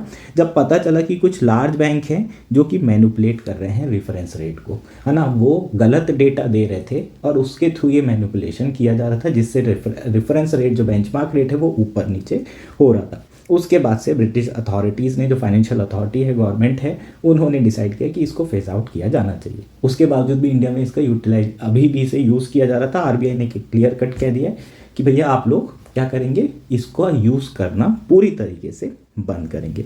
जो माइफोर है वो डोमेस्टिक इंटरेस्ट बेंचमार्क रेट है जो कि कौन पब्लिश करता है? Financial benchmark private limited. ठीक, एफबीआई आखिरी में पढ़ेंगे एफबीआई क्या है, ये सारी चीज़ें आपको क्लियर है। अब इसके ट्रांजिशन से बेनिफिट क्या रहेगा? इसके ट्रांजिशन से पहला बेनिफिट है रिडक्शन इन फाइनेंसिंग कॉस्ट। ठीक, रिडक्शन इन फाइनेंसिंग कॉस्ट कैसे होगा ये समझने की ज़रूरत है। अभी तक के सिर्फ लाइबोर जो है डिसाइड कर रहा था बेंचमार्क रेट, अब बहुत सारे अल्टरनेटिव हैं। ठीक, जो हमारा माइफोर है, ठीक, कौन सा, जो आपका मुंबई इंटरबैंक फॉरवर्ड आउटरेट रेट जो कि डायरेक्टली किसके ऊपर डिपेंड कर रहा था? लंदन वाले इंटरबैंक रेट पे। अब आपके पास बहुत सारे अल्टरनेटिव हैं, आप सिर्फ इसी से डिसाइड नहीं करेंगे बेंचमार्क रेट, बाकी जो अल्टरनेटिव्स होंगे उसके हिसाब से भी डिसाइड किए जा सकेंगे। और जहाँ पर आपको सस्ते में लोन मिल रहा होगा, मान लो किसी का बेंचमार्क रेट कम है, जहाँ रेफरेंस रेट कम है, इंटरेस्ट रेट कम है, तो हमारा जो बैंक होगा वो वहाँ से लेगा। क्यों सिर्फ एक ही बेंचमार्क रेट रहे और सारे बैंक एक ही इंटरेस्ट रेट में दे? कंपटीशन होना चाहिए ना। तो बेसिकली फाइनेंसिंग कॉस्ट कम हो जाएगी क्योंकि कंपटीशन बढ़ जाएगा, और कंपटीशन बढ़ जाएगा तो बोरोइंग कॉस्ट, फाइनेंसिंग कॉस्ट, ये सारी चीज़ें कम हो जाएगी और ये सब इंडिया को बेनिफिट रहेंगे। अब इंडिया का ट्रांजिशन सिनेरियो देख लेते हैं। आरबीआई ने एक सिस्टम इस्टेब्लिश किया है अल्टरनेटिव रेफरेंस रेट, जिसमें बैंक चूज कर सकते हैं बास्केट ऑफ करेंसी से। यहाँ पर अल्टरनेटिव दिख रहे हैं आपको, US secured overnight financing rate, ये आपका एक हो जाएगा। दूसरा यूरोपियन इंटरबैंक ऑफर्ड, ठीक, यूरिबोर हो जाएगा। टाइबोर जापान का हो जाएगा, ठीक, चाइना का शंघाई हो जाएगा। और फिर इंडिया का खुद का modified Mumbai interbank forward outright rate. ठीक, तो इतने सारे जो है अल्टरनेटिव्स रहेंगे बैंक्स के पास, और फिर वो इन अल्टरनेटिव से चूज़ कर सकते हैं कि उन्हें कौन सा जो है इंटरेस्ट रेट यूज़ करना है देने के लिए और इनफैक्ट लेने के लिए। ठीक है, तो ये बेसिकली हमारा ट्रांजिशन रहेगा। अब बात कर लेते हैं financial benchmark India private limited की। ठीक, इसको 2014 में as a private limited company establish किया गया था अंडर द कंपनी एक्ट 2013। ठीक, it is jointly own by fixed income money market derivative association of India, foreign exchange dealer association of India and Indian bank association. उतना important नहीं है ये, है ना, ये याद रखना भी इतना आसान नहीं होगा। बस इतना याद रखेंगे कि ये प्राइवेट कंपनी है, पब्लिक नहीं है। ये अगर पता होगा तो हो सकता है इससे आपका क्वेश्चन हो जाए। ठीक, ये रेगुलेट कौन करता है? ऑब्वियसली आरबीआई ही से रेगुलेट करती है। ठीक, ये हमारा जो टॉपिक था कंप्लीट हो चुका है। नेक्स्ट करते हैं। नेक्स्ट टॉपिक है payment system and financial market. सब टॉपिक क्या है? Cross border payment. Cross border payment तो अपने को समझ में आता है, जो सेंडर होगा और रिसिपेंट होगा दोनों ही डिफरेंट कंट्री में होगा। अगर मैं इंडिया की बात करूँ, इंडिया से मैं पैसा भेज रहा हूँ, इंडिया के इंडिया में भेजेंगे तो वो क्रॉस बॉर्डर नहीं कहलाएगा। अगर आप इंडिया से नेपाल भेजते हैं, इंडिया से आप श्रीलंका भेजते हैं या फिर यूएस भेजते हैं, किसी भी जगह भेज रहे हैं दूसरी कंट्री में, अगर आपका रिसिपेंट है तो उसे क्रॉस बॉर्डर पेमेंट कहेंगे। एक डेट एस्टिमेट के हिसाब से जो क्रॉस बॉर्डर पेमेंट है उसकी मार्केट वैल्यू बाय 2030 $290 ट्रिलियन तक पहुंचने की संभावना है। नेक्स्ट बात करते हैं types of cross border payment. ठीक, तो क्या क्या टाइप्स हैं, किस किस तरीके से हम क्रॉस बॉर्डर पेमेंट कर सकते हैं। फर्स्ट है international wire transfer like society for world wide interbank financial telecommunication network. Swift जो चैनल है उसका इस्तेमाल करके हम क्रॉस बॉर्डर पेमेंट करते हैं। ये स्विफ्ट जो है काफ़ी इंपॉर्टेंट है। जब से पंजाब नेशनल बैंक वाला जो कांड हुआ था, फ्रॉड हुआ था, उस समय से ये न्यूज़ में अभी तक नहीं आया है। इस बार आपको पूछा जा सकता है स्विफ्ट है क्या। बेसिकली स्विफ्ट आपका एक मैसेजिंग नेटवर्क है। मान लीजिए एक कंट्री है यूएस, जहाँ पर बैंक B1 है, इंडिया है, बैंक B2 है। अब यहाँ पर मान लीजिए क्रॉस बॉर्डर पेमेंट करना है और एक पर्टिकुलर पर्सन का जो खाता है वो B2 बैंक का इंडिया में। अब कैसे करेंगे, अपने इंडिया में तो चल जाता था, लेकिन यहाँ से बैंक 1 से बैंक 2 को कम्युनिकेट करने के लिए कुछ तो होना चाहिए। तो एक मैसेजिंग नेटवर्क डेवलप किया है और इस मैसेजिंग नेटवर्क में वर्ल्ड वाइड के जितने भी बैंक्स हैं सारे इसमें इंक्लूडेड हैं। अब ये एक अल्फ़ान्यूमेरिक नंबर मैसेजेस भेजेंगे और यहाँ इनको वो मैसेज मिलेगा। फिर ये बेसिकली इन लोग एक मैसेजिंग ऐप की तरह काम कर रहे हैं। दोनों क्या कर रहे हैं, कॉन्वर्सेशन कर रहे हैं फाइनेंशियल ट्रांजैक्शन को कंप्लीट करने के लिए। इसको हम क्या बोलते हैं, स्विफ्ट सिस्टम बोलते हैं। पूरे वर्ल्ड में जितना भी क्रॉस बॉर्डर पेमेंट होता है, जो फॉरेन ट्रेडिंग होती है, वो स्विफ्ट के थ्रू ही सेटल की जा रही है। रिसेंटली रशिया को जब सैंक्शन लगाए गए तो वो स्विफ्ट नेटवर्क का यूज़ नहीं कर पा रहा था और इसलिए उसको बहुत ज़्यादा दिक्कत हो रही थी। ठीक है, जनरली डॉलर के जितने पेमेंट होते हैं, जितने भी फॉरेन एक्सचेंज वाले पेमेंट होते हैं, वो इसी सिस्टम के थ्रू करते हैं। एक बैंक से दूसरे बैंक में पेमेंट ट्रांसफ़र किया जाता है। ये सारी चीज़ें क्लियर है। दूसरा क्या है तरीका, digital wallet like PayPal, Google पे, एप्पल पे, है ना। अब तो यूपीआई का भी यूसेज हम लोग देख रहे हैं कि अलग अलग कंट्री में होना शुरू हो गया है। नेक्स्ट है international money order using a third party provider. और अदर क्या है, credit card transaction, crypto currencies. ये क्रिप्टो करेंसीज यार बहुत इंपॉर्टेंट है। क्यों इंपॉर्टेंट है, अभी रिसेंटली जब रशिया में सैंक्शन लगाया गया रशिया के ऊपर, है ना, तो जो सैंक्शन लगाने के कारण स्विफ्ट का यूसेज बंद हो गया। इन लोगों ने क्या किया, क्रिप्टो करेंसी से पेमेंट करना शुरू कर दिए। क्रिप्टो करेंसी में क्या होता है, P2P ट्रांजेक्शन होते हैं। कोई रेगुलेटरी बॉडी है ही नहीं। जब कोई रेगुलेटरी बॉडी नहीं है, मतलब मैं US में बैठा हूँ और मेरा दोस्त इंडिया में बैठा है। अब हम लोगों को ट्रांजैक्शन करना है, ना RBI है ना बैंक है। डायरेक्टली किसको भेजा हमने, मैंने अपने दोस्त को पैसे भेज दिया। किस पे भेज दिया, ब्लॉकचेन नेटवर्क के थ्रू भेज दिया। क्रिप्टो करेंसी इसी तरीके से ट्रांजैक्शन कर रही है और ब्लॉकचेन नेटवर्क का इसमें इस्तेमाल किया जा रहा है। इसलिए क्रिप्टो करेंसी का यूसेज बहुत बढ़ रहा है, क्योंकि जो कॉस्ट ऑफ ट्रांजैक्शन है वो बहुत कम हो जाती है जब आप क्रिप्टो करेंसी का यूज़ कर रहे हैं या फिर आप डायरेक्टली पैसे ट्रांसफ़र कर रहे हैं। ठीक, आप एक पर्टिकुलर ब्लॉकचेन नेटवर्क में। दूसरा, टाइम ऑफ ट्रांजैक्शन भी बहुत कम हो जाता है। ये पता नहीं कितना टाइम लगाएंगे, एक बैंक ने दूसरे को भेजा, फिर तीसरे को, फिर RBI भी इन्वॉल्व है, फिर वहाँ की सेंट्रल बैंक, यहाँ बहुत लंबा ताम झाम। यहाँ पर क्या, डायरेक्टली एक नेटवर्क के थ्रू मैंने भेजा और तुरंत उसको वहाँ मिल गया। तो क्रिप्टो करेंसी इस तरीके से यूज़ की जा रही है।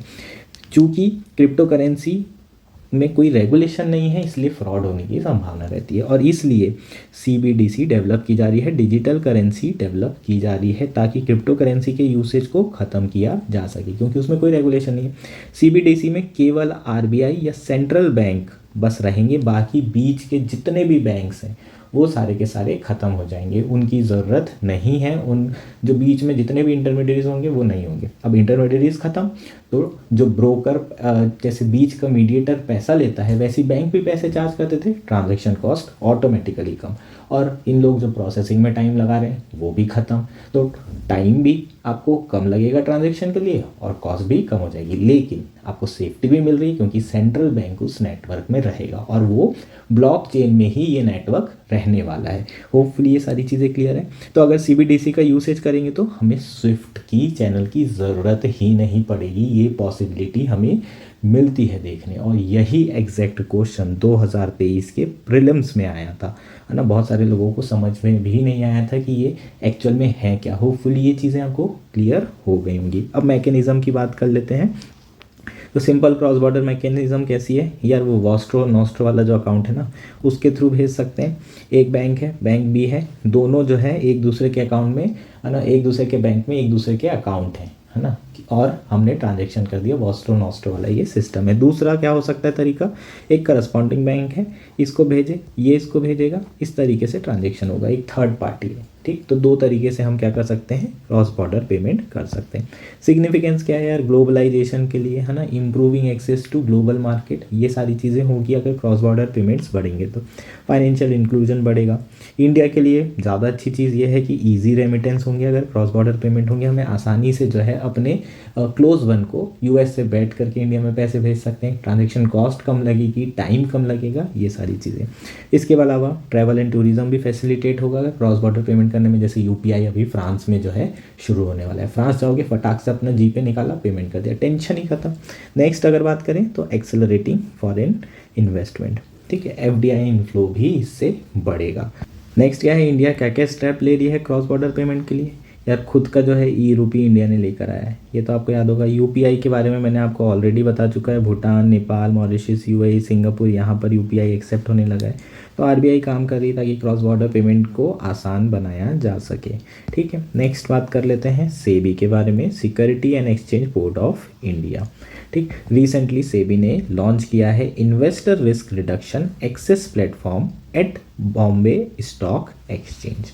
क्या है ये IRRA platform, investor risk reduction access platform, इसे समझते हैं। इसका पर्पस क्या है, to reduce risk face by the investor in eventuality of technical glitches. मान लीजिए कोई टेक्निकल ग्लिच होती है तो उस केस में इन्वेस्टर की जो रिस्क है उसको कम करना। इसका मतलब क्या है, इसको समझते हैं। वैसे तो मैं क्रिप्टो वाला हूँ पर आपको फिर भी समझाने की कोशिश करता हूँ। मान लीजिए कि मैंने स्टॉक ब्रोकर को बोला कि भाई ऐसा करो, मेरा ये शेयर X है, इसको तुरंत जो है बेचना है, मार्केट बहुत वोलेटाइल है, मुझे 5,000 का प्रॉफिट हो गया है और आप तुरंत ऐसा करो इसको बेच दो। उसने क्या किया, बटन दबाया बेचने के लिए, लेकिन टेक्निकल ग्लिच होने के कारण किसके, ट्रेडिंग मेंबर के एंड पे, स्टॉक ब्रोकर के एंड पे ये टेक्निकल ग्लिच हो गई। अब वो घूम ही रहा है ना, जैसे तत्काल करते हैं ना, बिल्कुल वैसे तरीके से घूम रहा है और लॉक हुआ नहीं भाई। अब वो घूमते घूमते मार्केट 5,000 के प्रॉफिट से मेरा 3,000 का लॉस हो गया। अब मैं लॉस में बेच दिया तो मेरे को तो नुकसान हो जाएगा, मैं बेचता ही नहीं लॉस में, और मेरे को पहली बात प्रॉफिट हो रहा था, तो मेरे साथ यहाँ क्या हुआ है, गलत हुआ है। तो इन्वेस्टर की जो रिस्क है अगर टेक्निकल ग्लिच होती है तो उसको कम करने के लिए ये प्लेटफॉर्म को डेवलप किया गया है। और इसको एक्टिवेट कौन कर सकता है, जो ट्रेडिंग मेंबर है, ये सिर्फ उनके लिए अवेलेबल है, ये एक्टिवेट कर सकते हैं। द मोमेंट स्टॉक ब्रोकर ने IRRA जो आपका प्लेटफॉर्म है उसको एक्टिवेट किया तो जितने भी आपकी ओपन पोजीशन होगी उसको क्लोज कर दिया जाएगा। जितने भी मैंने बोला होगा इसको बेचो सब खत्म, और जितनी भी पेंडिंग रहेगी वो सारी की सारी कैंसिल कर दी जाएंगी। जितने भी आपके ऑर्डर पेंडिंग में रहेंगे वो सारे कैंसिल हो जाएंगे, है ना। हो सकता है आपको नुकसान हो रहा हो, कम से कम वो नुकसान तो नहीं होगा। भले ही मार्केट गिर गया लेकिन बिकेगा तो नहीं 3,000 में, मैं वेट कर सकता हूँ कि वो वापस 5,000 हो जाए। तो जितनी भी हमारी जो पेंडिंग ऑर्डर होंगे वो कैंसिल हो जाएंगे, और इसी के थ्रू हम लोग क्या करेंगे, इन्वेस्टर को बचाएंगे। होपफुली ये चीज़ आपको समझ में आ गई होगी। ये जो है जॉइंटली डेवलप किया गया है सारे स्टॉक एक्सचेंज के द्वारा, BSE, NSE, NCDEX, MCX, metropolitan stock exchange of India. Hopefully ये चीज़ें क्लियर है। सेबी के बारे में तो यार जानते हो, 1988 में इस्टेब्लिश किया गया था, 1992 में इसको स्टैट्यूटरी बॉडी का स्टेटस मिला, 1992 में एक्ट बनाया गया था, security exchange board of India act 1992। Organisation structure की बात करें तो 9 मेंबर हैं बोर्ड में। चेयरमैन जो कि केंद्र सरकार के द्वारा अपॉइंट किया जाता है, 4 फुल टाइम मेंबर हैं, 4 पार्ट टाइम मेंबर हैं, और इसमें आपको आरबीआई के द्वारा अपॉइंट किए हुए बोर्ड मेंबर भी यहाँ पर होते हैं। मिनिस्ट्री ऑफ फाइनेंस के भी आपको बोर्ड मेंबर मिलेंगे, और 5 मेंबर जो है केंद्र सरकार के द्वारा यहाँ पर अपॉइंट किए जाते हैं। फंक्शंस के बारे में, मेन फंक्शन इनका होता है जो इन्वेस्टर होते हैं उनको प्रोटेक्ट करना। छोटे इन्वेस्टर, रिटेल इन्वेस्टर, बड़े से बड़े इन्वेस्टर, सबके साथ किसी न किसी के साथ धोखाधड़ी हो सकती है। हर्षद मेहता को जानते हैं ना, वो पूरा स्कैम तो देख ही लिए होंगे ना। तो उसमें क्या है कि जो बड़े बोल प्लेयर होते हैं, इन लोग क्या करते हैं, बहुत ज़्यादा मैनिपुलेशन करते हैं, है ना। खुद जो है स्टॉक बढ़ाते जाएंगे, लोगों को लगेगा यार पैसा तो बढ़ रहा है एकदम, 100 से 200, 200 से 300, 400 हो गया अदानी का, 500 हो गया, 800 हो गया, मैं भी लगा देता हूँ, 1600 डबल हो जाएंगे। लोग पैसा लगाते हैं, मार्केट ऊपर जाता है, सब अपना अपना एकदम हार्ड अर्न मनी लगाते हैं, और जैसे ही इन लोगों का बुल का पैसा डबल हुआ, इनने पूरा पैसा अपना खींच लिया, मार्केट एकदम से नीचे, और फिर जैसे नीचे आया फिर खरीद लिए, फिर मार्केट ऊपर, और इस तरीके से ये पैसा बनाते हैं। तो इन्वेस्टर्स को बचाने के लिए कोई भी मैनिपुलेशन को ना रोकने के लिए सेबी जो है काम करता है। ठीक, ये इसके बेसिकली मेन फंक्शन होता है। इनसाइडर ट्रेडिंग ना हो, है ना, अंदर के अंदर आप किसी भी कंपनी वाले की क्या एक्टिविटी होने वाली है वो इन्फॉर्मेशन नहीं दे सकते। अगर आप किसी कंपनी में हैं तो उसके थ्रू लोग पैसा बना सकते हैं बहुत ज़्यादा इनसाइडर ट्रेडिंग के थ्रू। तो ये इनसाइडर ट्रेडिंग वैसे भी जो है एक ऑफेंस है ना। उसके अलावा regulating the business in stock exchange, stock exchange का जो बिजनेस है उसको रेगुलेट करना, ये सारे इनके बेसिकली क्या है, फंक्शन है। स्टॉक ब्रोकर हो गया, शेयर ट्रांसफ़र एजेंट्स हो गए, इन सब को भी ये क्या करते हैं, रजिस्टर करते हैं, रेगुलेट करते हैं, इन्वेस्टर का एजुकेशन देना वगैरह वगैरह। पावर देखें तो ये quasi legislative, quasi judicial body है, बहुत सारी इंक्वायरीज कंडक्ट करते हैं, रेगुलेशन ड्राफ्ट करते हैं, इवन रूलिंग भी देते हैं। और इनकी जो मेन रेगुलेशन है वो प्राइमरी मार्केट और सेकेंडरी मार्केट दोनों के लिए होता है। प्राइमरी मार्केट, सेकेंडरी मार्केट तो होपफुली आपको समझ में आता होगा, ऐसा मैं समझ के चल रहा हूँ।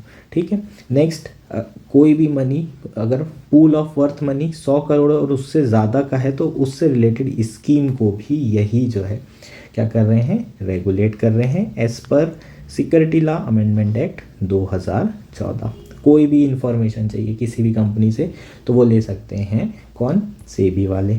इसके अलावा disciplinary proceeding like imposing fine, इस तरीके की चीज़ें भी ये मार्केट में कर सकते हैं। किसी को भी एंटिटी को बैन कर सकते हैं मार्केट में एंटर होने से। ठीक, और ऐसे कई तरह की चीज़ें बेसिकली सेबी करती है। इतना मतलब ऐसा इम्पॉर्टेंट नहीं है, मुझे नहीं लगता कि सेबी के फंक्शंस आपको पूछे जाएंगे। मेंस में आ सकता है ये सारी चीज़ें, पर प्रीलिम्स में चांसेस कम है। रीसेंट इनिशिएटिव की बात कर लेते हैं, revise timeline for IPO.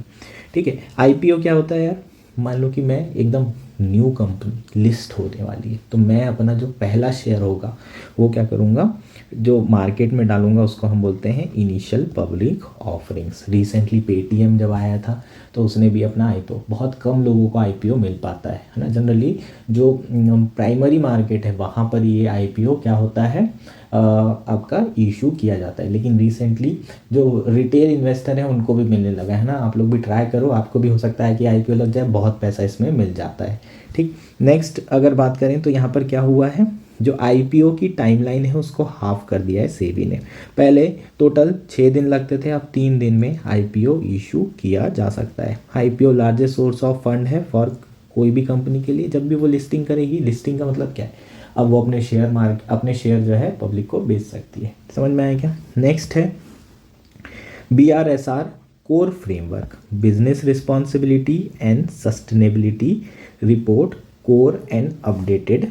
BRSR क्या है ये BRSR, इसको business responsibility and sustainability reporting, ये जो फ्रेमवर्क है ये सेबी ने इंट्रोड्यूस किया था 2021 में। इसमें क्या कहा गया था कि जो टॉप 1000 लिस्टेड कंपनीज हैं वो क्या करेंगी, अपनी रिपोर्ट, उनकी जो परफॉर्मेंस है किस पे, वेरियस एनवायरमेंटल, सोशल और गवर्नेंस एस्पेक्ट में इनके जो परफॉर्मेंस होंगे उसकी एक रिपोर्ट बनाएंगे और उस रिपोर्ट को जो है फर्निश करना पड़ेगा सेबी को। समझ में आया, और सेबी फिर वो रिपोर्ट पब्लिक करेगी। तो बेसिकली इसमें 9 प्रिंसिपल्स हैं, 9 की इंडिकेटर हैं, जिसमें जो business responsibility and sustainability report है उसी 9 इंडिकेटर्स में बनाई जाएगी, जो कि एनवायरनमेंट, सोशल, गवर्नेंस गोल को अचीव करने के लिए होगी, है ना। ये ESG क्या है, बेसिकली ये स्टैंडर्ड है for ethical sustainable business practices. ठीक, जैसे कि ये अब कोई भी कंपनी का एनवायरनमेंट पॉल्यूशन कर रही है या फिर एनवायरनमेंट के लिए अच्छा काम कर रही है। मान लो कि कोई प्लास्टिक की कंपनी है तो उसमें ये इंडिकेटर में नेगेटिव आएगा,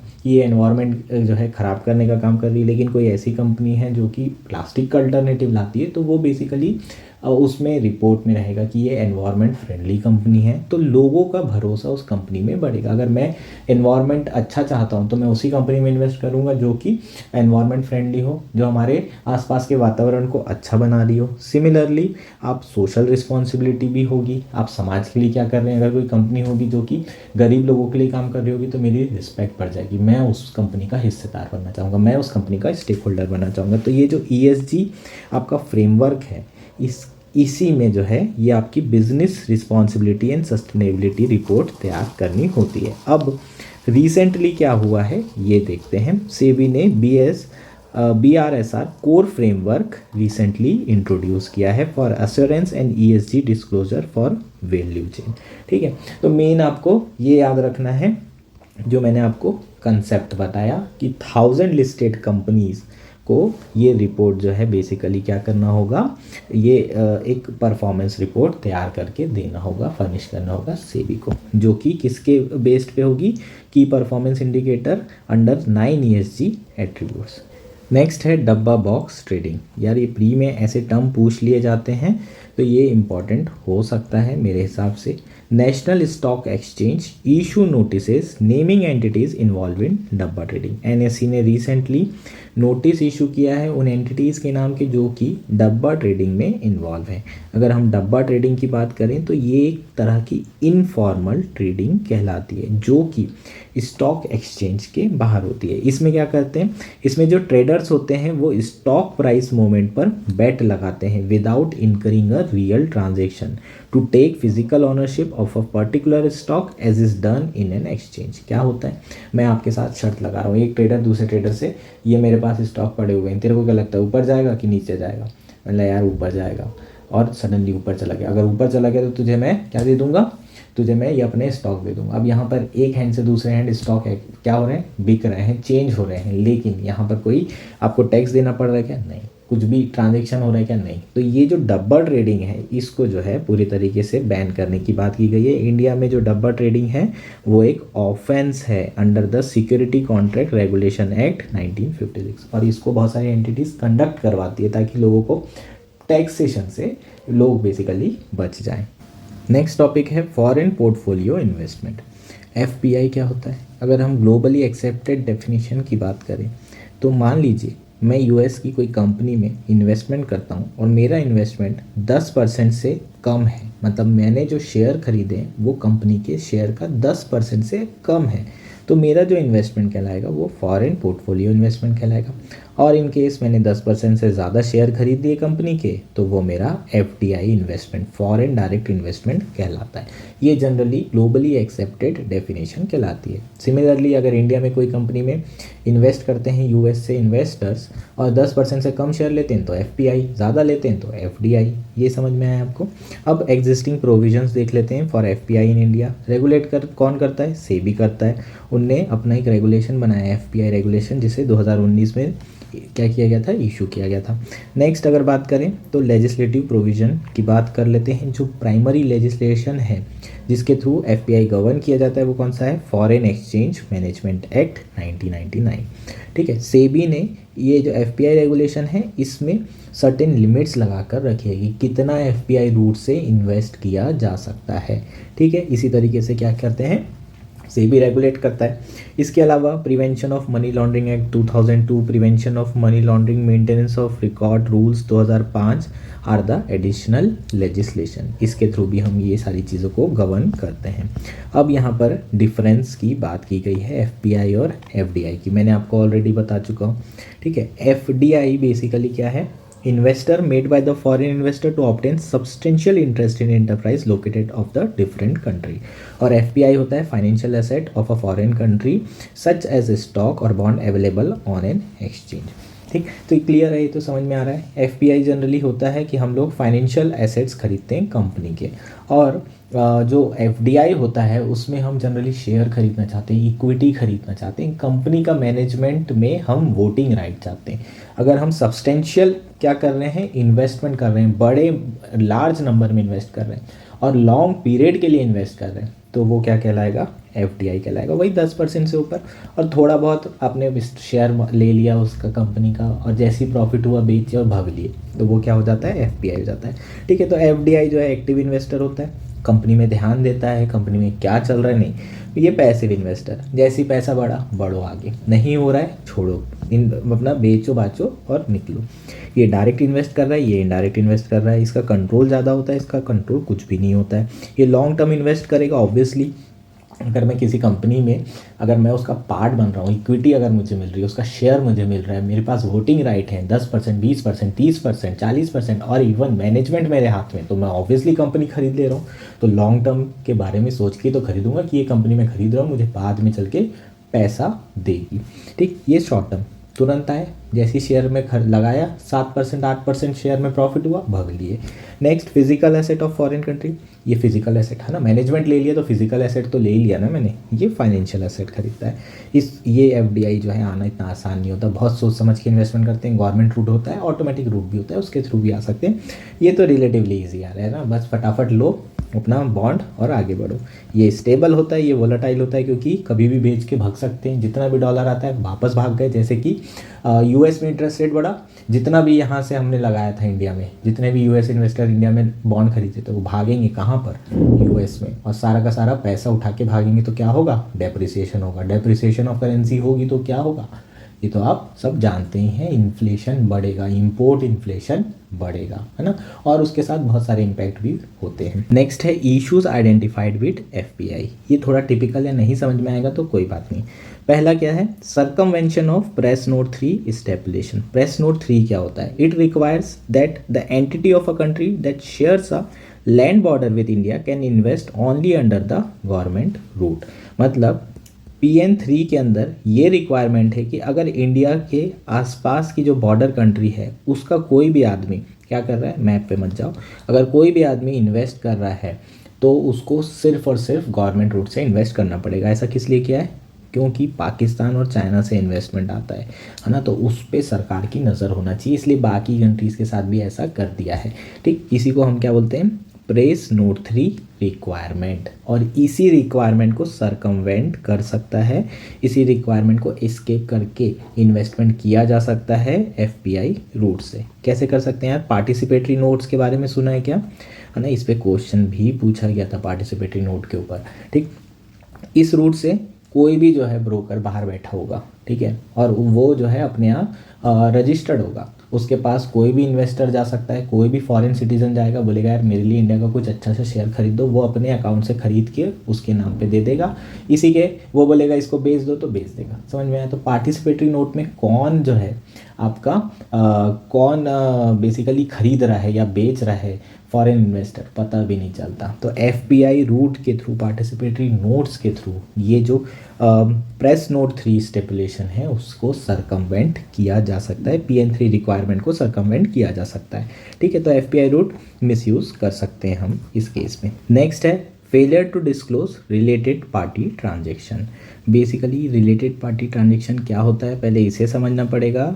आरपीटीआर अरेंजमेंट्स और deals which between entities with a common interest और रिलेशनशिप बाय कंपनीज। ठीक है, तो मुझे पता है कि आपको कुछ समझ में नहीं आया है, मैंने जो पढ़ दिया है अभी मैं आपको समझा देता हूँ। ए मेरी कंपनी है, ठीक है, बहुत बड़ी कंपनी है मेरी, एकदम बहुत बड़ी कोचिंग खोल लिया हूँ मैंने फॉर एग्जांपल। ठीक, और मेरी कंपनी में मेरा एक दोस्त है, उसने जो है अपनी एक कंपनी अभी रिसेंटली डाला है और उसका काम जो है ऑफिसेस रेनोवेशन का है। ठीक है, अब मैं इसके साथ हमेशा डील करते रहता हूँ, लेकिन मेरी पब्लिक कंपनी है और मैंने इसके साथ डील कर ली, बोला यार मेरा ऑफिस क्या कर दे, तू रेनोवेट कर दे। एक तो मेरा दोस्त था, उसकी कंपनी स्ट्रगल कर रही थी, मैंने बोला भाई तू कर ले यार, तेरे लिए कोई बात नहीं है, तू मेरा ऑफिस रेनोवेट कर ले।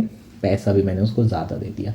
तो यार ये तो गलत किया। क्यों गलत किया, क्योंकि पैसा मेरा है क्या, नहीं है मेरा, मेरी बहुत बड़ी कंपनी है ना, और बहुत बड़ी कंपनी है तो जो भी पैसा आता है वो किसका है, शेयर होल्डर का है, जो स्टेक होल्डर्स हैं उनका पैसा है, प्रमोटर्स हैं उनका पैसा है, मेरा पर्सनल पैसा तो नहीं है, और कंपनी पे कर रही है, तो यहाँ पर मैं फ्रॉड कर रहा हूँ।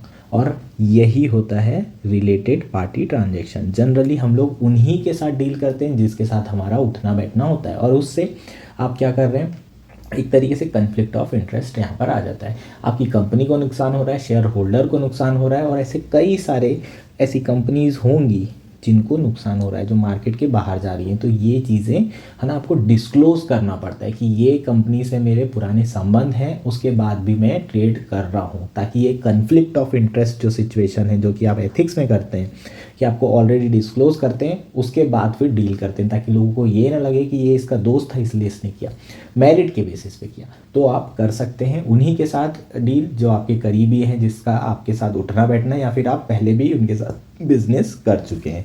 ठीक, तो यहाँ पर क्या हो रहा है, एफपीआई इनडायरेक्टली जो रिलेटेड पार्टी ट्रांजेक्शन है उसको क्या कर रहे हैं, उसकी जो डिस्क्लोजर रिक्वायरमेंट है उसको सरकमवेंट कर रही है।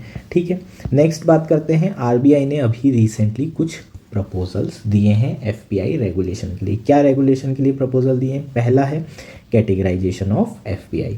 क्या है रेगुलेशन में? पहला कैटेगराइजेशन क्या है, लो रिस्क एफपीआई, मतलब जो फॉरेन इन्वेस्टर है वो गवर्नमेंट बॉन्ड में इन्वेस्ट कर रहे हैं, तो ये तो बिल्कुल भी रिस्क नहीं यार, सरकार तो पैसा दे ही देगी। 1991 की गवर्नमेंट भी देती थी, है ना, तो अभी की गवर्नमेंट तो दे ही देगी, तो ये अपना ज़ीरो रिस्क वाला हो जाएगा, लो रिस्क हो जाएगी। दूसरा क्या है कैटेगरी, मॉडरेट रिस्क एफपीआई, वो इन्वेस्टर जो पेंशन फंड में या फिर पब्लिक रिटेल फंड में इन्वेस्ट कर रहे हैं और उनका जो इन्वेस्टमेंट है वो वाइड स्प्रेड है। ऐसा नहीं है कि किसी एक कंपनी में लगाया हो, मल्टीपल कंपनीज में अलग अलग जगह इन्वेस्ट करें, तो रिस्क क्या है, कम है, तो यहाँ पर मॉडरेट रिस्क एफपीआई कहलाएंगे। और तीसरी कैटेगरी है high risk FPI, all other FPIs जितने भी होंगे, मान लो एक ही कंपनी में भर दिया किसी ने, तो ये हाई रिस्क वाला जाएगा। तो इन तीन कैटेगरी में पहले तो एफपीआई को क्या किया जाए, कैटेगराइज किया जाए अकॉर्डिंग टू सेबी।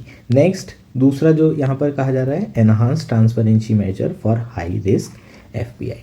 ठीक है, बाकी के लिए ज़्यादा टेंशन नहीं है, लेकिन जो हाई रिस्क एफपीआई इन्वेस्टर्स हैं उनके लिए यार ट्रांसपेरेंसी बढ़ाने की ज़रूरत है। उनकी जो ओनरशिप है उसको देखना ज़रूरी है, ये धोखाधड़ी भी कर सकते हैं, इनको कुछ पता भी हो सकता है तभी एक जगह लगा दिया इनने पैसा। तो ये जितने भी हाई रिस्क एफपीआई हैं इनकी ओनरशिप होल्डर, इससे रिलेटेड जितनी भी डिटेल्स होगी उसको जो है क्या करना, उसमें ट्रांसपेरेंसी लाने की बहुत ज़्यादा ज़रूरत है। और ये सारी चीज़ें जो है सेबी ने प्रपोज की है फॉर एफपीआई रेगुलेशन, है ना, कौन है जो कि इन्वेस्ट कर रहा है, ये सारी चीज़ें पता होना चाहिए। नेक्स्ट है कॉरपोरेट डेट मार्केट। ठीक, तो ये कॉरपोरेट डेट मार्केट यार ये काफ़ी इंपॉर्टेंट है यूपीएससी प्रीलिम्स के लिए। ठीक है, इसको अच्छे से पढ़ के जाएंगे। रिसेंटली न्यूज़ में क्या है ये समझ लेते हैं। सेबी ने एक फ्रेमवर्क रिलीज़ किया है for rolling out the corporate debt market development fund. ये फंड क्या होता है ये देखना ज़रूरी है। ठीक, it CDMDF established as an alternative investment fund will purchase investment grade corporate debt security during market stress। ठीक, तो ये मार्केट स्ट्रेस से शुरू करते हैं। सबसे पहले 2020 का समय याद है यार, मार्केट में स्ट्रेस था क्या, बिल्कुल था। बहुत सारे जो कॉरपोरेट्स हैं, है ना, उनका धंधा बंद हो गया था। क्यों? क्योंकि कोविड आ गया था, सरकार ने बोला सब लोग लॉकडाउन में रहेंगे, सारे बिजनेसेस बंद। अब मान लो कि ऐसे स्ट्रेस सिचुएशन में मेरे पास किसी कंपनी का क्या है, डेट सिक्योरिटी है, मैंने उसका बॉन्ड ले रखा है और उसको अपना बोला, उसने मुझे बोला है कि तू 5 साल बाद आना और ले लेना, ठीक है, मेरे से पैसा 10% 20% ब्याज दूंगा। तो मैंने कहा ठीक है भाई, मैंने जब लिया था 2017 में, 22 में आने वाला था, मेरा 5 साल पूरा होने वाला था, लेकिन उससे पहले कोविड आ गया। अब कोविड आ गया तो कोई मार्केट में ना खरीद रहा ना बेच रहा। समझ में आया क्या? सब लोग अपना पैसा जो है मार्केट से बाहर निकाल के भाग रहे। कहाँ भाग रहे? गोल्ड खरीदने भाग रहे या फिर कैश में रख रहे। लोगों को लग रहा है उनका पैसा डूब जाएगा, इसलिए अपना जितना भी इन्वेस्टमेंट है सबका सब निकालो और भागो। इसको हम बोलते हैं मार्केट स्ट्रेस सिचुएशन। और इस सिचुएशन में बहुत सारी कंपनी को बहुत ज़्यादा पैसा चुकाना पड़ा। क्यों? क्योंकि जो बॉन्ड लिए थे लोगों ने वो उन्हें रिडीम करना पड़ा पहले ही, मैच्योर पीरियड के होने के पहले ही। लोगों ने बोला तू पैसा दे दे भाई, तू 3 साल का इंटरेस्ट दे दे, मेरे को जाने दे, मेरे को नहीं रखना है। क्यों नहीं रखना है? क्योंकि उसे ये डर था कि उसका जो पैसा होगा वो डूब जाएगा, ये कंपनी पैसा वापस नहीं कर पाएगी, क्योंकि ये तो काम ही नहीं कर रही, प्रोडक्शन ही नहीं कर रही, तो ये पैसा देगी कैसे? हो सकता है कंपनी डूब जाए, इसलिए मुझे मेरा पैसा मिल जाए और मैं तो भागूँ। ये जनरली इन्वेस्टर इस तरीके से बिहेव करते हैं और ऐसी सिचुएशन में लिक्विडिटी क्राइसिस हो जाता है। समझ में आया कि लिक्विडिटी क्राइसिस कैसे हो रहा है? अब एक कंपनी, उसने आपको लोन दी, 5 साल बाद उसको रिटर्न करना है, कुछ लोगों को 3 साल बाद करना है, कुछ लोगों को 7 साल बाद। तो उसके पास तो इतना पैसा नहीं है, उसने लोन ली, कोई अपना कंपनी को एक्सपांड की, है ना, और उससे उसको रिटर्न मिलने वाला था 5 साल बाद, और फिर वो आपको चुकाती। अब उसको क्या करना पड़ेगा? आपके पैसे देने के लिए उसको पैसे की ज़रूरत पड़ेगी, अपने एसेट को बेचना पड़ेगा, और ऐसे में हो सकता है कि वो डिफ़ॉल्ट कर जाए, उसके पास पैसा ही नहीं रहेगा तो कंपनी डिफ़ॉल्ट हो जाएगी। तो बेसिकली ऐसी सिचुएशन में लिक्विडिटी क्राइसिस ना रहे इसलिए जो सेबी है उन्होंने क्या किया है, corporate debt market development fund जो है इस्टेब्लिश किया है। ये as an alternative investment fund होगा जिसमें बहुत सारे वेंचर कैपिटलिस्ट और एंजल इन्वेस्टर क्या करेंगे, अपना पैसा पुल करके रखेंगे। इसके अंदर पुलिंग की जाएगी, बहुत सारे अलग अलग जो है तरीके से यहाँ पर पैसा आएगा। जैसे कि म्यूचुअल फंड में रिटेल इन्वेस्टर अपना पैसा डालते हैं, पुलिंग की जाती है, उसी तरीके से यहाँ पर भी एंजल इन्वेस्टर, वेंचर कैपिटलिस्ट, ये सब लोग अपना पैसा पुल करके रखेंगे, डाल करके रखेंगे। और ये पैसा स्ट्रेस के समय में क्या किया जाएगा, इसे यूज़ किया जाएगा ताकि लिक्विडिटी क्राइसिस ना हो। कैसे यूज़ करेंगे, by purchasing the investment grade corporate debt securities. जो लोग पैनिक में हैं उनकी सिक्योरिटी खरीदेगा कौन, ये फंड खरीदेगा। तो भैया तुमको जाना है, तुम जाओ, इस कंपनी को मैं बचाने की जिम्मेदारी लेता हूँ। मैं कौन हूँ, शक्तिमान। और शक्तिमान का काम कौन करेगा, यहाँ पर corporate date market development fund करेगा। ये लिक्विडिटी क्राइसिस को ख़त्म करने के लिए बेसिकली किया जा रहा है। इसमें इन्वेस्टमेंट ग्रेड कॉर्पोरेट की बात करिए। इन्वेस्टमेंट ग्रेड का मतलब क्या है, वो कंपनी जिसकी एटलीस्ट रेटिंग BBB है। जो अच्छी कंपनियां हैं उनकी रेटिंग अच्छी है, वो डिफ़ॉल्ट नहीं है। ऐसे नहीं हर कंपनी को सपोर्ट करेंगे ना। जो अच्छी कंपनियां उनकी रेटिंग हमेशा से हाई है, लेकिन अभी मार्केट स्ट्रेस आ गया है इसलिए उनके साथ दिक्कत हो गई है, वो डिफ़ॉल्ट हो सकते हैं। और ऐसे म्यूचुअल फंड 2020 में डिफ़ॉल्ट हुए भी थे, है ना। अगर आपको याद होगा, फ्रैंकलिन टेम्पटन करके कुछ एक फंड था, म्यूचुअल फंड, एग्जैक्ट याद नहीं आ रहा है मुझे, वो उस समय जो है बंद हो गया था। ठीक है, इसलिए जो है ये बेसिकली फंड को क्या किया जा रहा है, मार्केट में लिक्विडिटी एक्सेस करने के लिए इस्टेब्लिश किया जा रहा है। इसका जो टेन्योर है वो 15 साल का है और बाद में एक्सटेंड भी कर सकता है as per SBI mandate. Contribution की बात करें तो कंट्रीब्यूशन जो है मैंडेटरी है for specified debt orient MF mutual fund schemes and asset management companies. ठीक है, तो इनका जो भी लिक्विडिटी क्राइसिस होगा इसमें कंट्रीब्यूशन कर सकते हैं। नेक्स्ट क्या है, कॉर्पोरेट डेट मार्केट। ठीक, तो कॉर्पोरेट डेट मार्केट की बात करें तो इंडिया का कॉर्पोरेट डेट मार्केट बहुत मैच्योर मार्केट है, ऐसा स्टेटमेंट आता है तो ये गलत है यार, है ना। इंडिया का डेट मार्केट बिल्कुल मैच्योर मार्केट नहीं है। अगर हम बात करें कि outstanding corporate bonds in India as a percentage of GDP केवल 17% है मार्च 2022 में। अगर आप बाकी जगह देखें, साउथ कोरिया में 80%, मलेशिया में 50%, चाइना में 40%। तो इंडिया का जो कॉर्पोरेट डेट मार्केट है या कॉर्पोरेट बॉन्ड मार्केट है वो बिल्कुल भी मैच्योर नहीं है। ठीक, तो ओवरऑल अगर हम बात करें बॉन्ड मार्केट की तो गवर्नमेंट डेट मार्केट में डिवाइड होगा और दूसरा कॉर्पोरेट डेट मार्केट। ठीक, तो एक तो जो डेट इंस्ट्रूमेंट है, डेट मतलब लोन ले रहे हैं यार, और कुछ नहीं है, सिर्फ टर्म का मतलब है लोन लेने के लिए मैंने एक नोट दे दिया, एक बॉन्ड दे दिया कि भाई ऐसा करो, ये आप पैसा जो है मेरे को 5 साल बाद दूंगा मैं तुमको और 10% ब्याज दूंगा, तो मेरे को लोन दे दो, बस। इसको हम क्या बोलते हैं, डेट सिक्योरिटी बोलते हैं। ठीक, तो गवर्नमेंट अगर करेगी इशू तो गवर्नमेंट डेट मार्केट हो जाएगा और गवर्नमेंट डेट सिक्योरिटी हो जाएगी, और कॉर्पोरेट डेट मार्केट और कॉर्पोरेट बॉन्ड हो जाएंगे, कॉर्पोरेट डेट सिक्योरिटी हो जाएगी। समझ में आया क्या, इसमें तो कुछ ऐसा है नहीं जिसको समझने की ज़रूरत है। ठीक, तो कंपनी इशू करती है कॉर्पोरेट बॉन्ड, किस लिए इशू करती है यार, उनको पैसे की ज़रूरत होती है। मान लो कि मैं एक्सपांशन करना चाहता हूँ, अभी मेरे 5 प्लांट है, मैं 25 करना चाहता हूँ, 500 करना चाहता हूँ, मेरी मर्जी। तो मैं क्या करूँगा, अपने बॉन्ड इशू करूँगा और मैं बोलूँगा कि यार मैं अपनी कंपनी के जो शेयर हैं वो आपको दे रहा हूँ, है ना। मैं सॉरी शेयर नहीं, मैं आपको ये डेट सिक्योरिटी दे रहा हूँ, आप मेरे को पैसे दो 5 साल बाद 10%। इसमें किसी भी तरह का शेयर जो है मैं आपको नहीं दूंगा। ये एक डेट सिक्योरिटी है, सिर्फ डेट सिक्योरिटी, है ना। जब भी वापस लेके आओगे ये बॉन्ड को, जितना उसमें लिखा होगा ब्याज उतना रिटर्न मिल जाएगा, लेकिन कोई शेयर वेयर नहीं देने वाला, कोई मेरी कंपनी में इक्विटी नहीं मिलने वाली, ये आप ध्यान रखेंगे ये सारी चीज़ें। ठीक, तो बेसिकली जो रेगुलेशन कौन करता है इसका, ऑब्वियसली यार सेबी ही करेगी। ठीक है, पहले डुअल रेगुलेशन हुआ करते थे। ठीक, regulatory jurisdiction between SEBI and RBI was clarified in 2000 by an amendment of Security Contract Regulatory Act 1956। ठीक, अभी भी RBI जो है क्या रेगुलेट करता है, मनी मार्केट और गवर्नमेंट सिक्योरिटी मार्केट। ये तो आपको पता है ना, गवर्नमेंट सिक्योरिटी तो अच्छे से जानते हो, मनी मार्केट भी RBI रेगुलेट करता है। सेबी जो है 1 साल से ज़्यादा, है ना। जो कैपिटल स्टॉक मार्केट है वो सेबी करता है, कॉर्पोरेट डेट मार्केट वो सेबी करता है। तो जनरली जो डेट इंस्ट्रूमेंट होते हैं इनकी मैच्योरिटी 1 ईयर से ज़्यादा की होती है, कम से कम 1 साल की तो होनी चाहिए, है ना। ये सारी चीज़ें आपको पता होना चाहिए, ठीक है। ये सब आइडिया होगा मेरे ख्याल से, नहीं है तो कोई बात नहीं। सिग्निफिकेंस क्या है यार, ऑब्वियसली सिग्निफिकेंस ये कि पैसा मिल जाता है इन्वेस्ट करने के लिए, हर बार बैंक से लेने की ज़रूरत नहीं पड़ती, सस्ते में भी पैसा मिल जाता है कई बार, तो ये सब इसके क्या हो जाएंगे, बेनिफिट हो जाएंगे। नेक्स्ट है investor service fund and investor protection fund. Recently news में क्यों है ये समझ लेते हैं। सेबी ने रिसेंटली एक कॉम्प्रिहेंसिव गाइडलाइन इशू किया है, रिलीज़ किया है for investor protection fund and investor service fund which have to be maintained by stock exchanges and depositories. ठीक, तो ये जो स्टॉक एक्सचेंज होते हैं, डिपॉजिटरीज होते हैं, उनको ये फंड मेंटेन करना पड़ता है और रिसेंटली इसी फंड से रिलेटेड सेबी ने गाइडलाइन जो है जारी की है। इन्वेस्टर प्रोटेक्शन फंड होता क्या है, बेसिकली इसका जो एम होता है is to protect the interest of participant like stock brokers and investor in the exchange. For example, मान लीजिए मैं स्टॉक ब्रोकर के पास जाता हूँ, मैंने उसको बोला कि यार लास्ट वीक का जो मेरा 50,000 रुपये बेचने के बाद आया होगा वो रिटर्न कर दे भाई।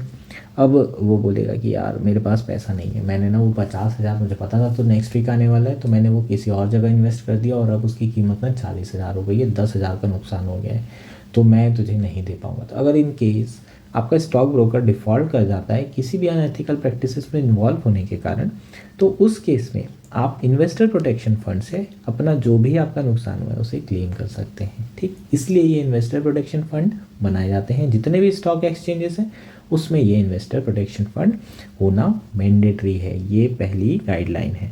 और जितने भी डिपॉजिटरीज हैं उसमें भी इसे इस्टेब्लिश किया जाना ज़रूरी है। डिपॉजिटरीज क्या होते हैं यार, आप जो भी बॉन्ड खरीदते हो ना उसको इलेक्ट्रॉनिकली कहीं पर सेफ रखा जाता है, वो जिस जगह पे रखा जाता है उसको हम क्या बोलते हैं, डिपॉजिटरीज बोलते हैं। ठीक है, ये बेसिकली आपका जो भी डिपॉजिट होता है उसको एक्सेप्ट करते हैं और buying and selling of financial जो इंस्ट्रूमेंट होते हैं उसे उसमें असिस्ट करते हैं, उसे आसान बनाते हैं, फैसिलिटेट करने का मेन जो इसका पर्पस होता है वो यही होता है कि जो भी फाइनेंशियल सिक्योरिटी होती है इस इलेक्ट्रॉनिक फॉर्म में इन्वेस्टर्स की, उसको ये होल्ड करके रखते हैं। ये सारी चीज़ें क्लियर हैं।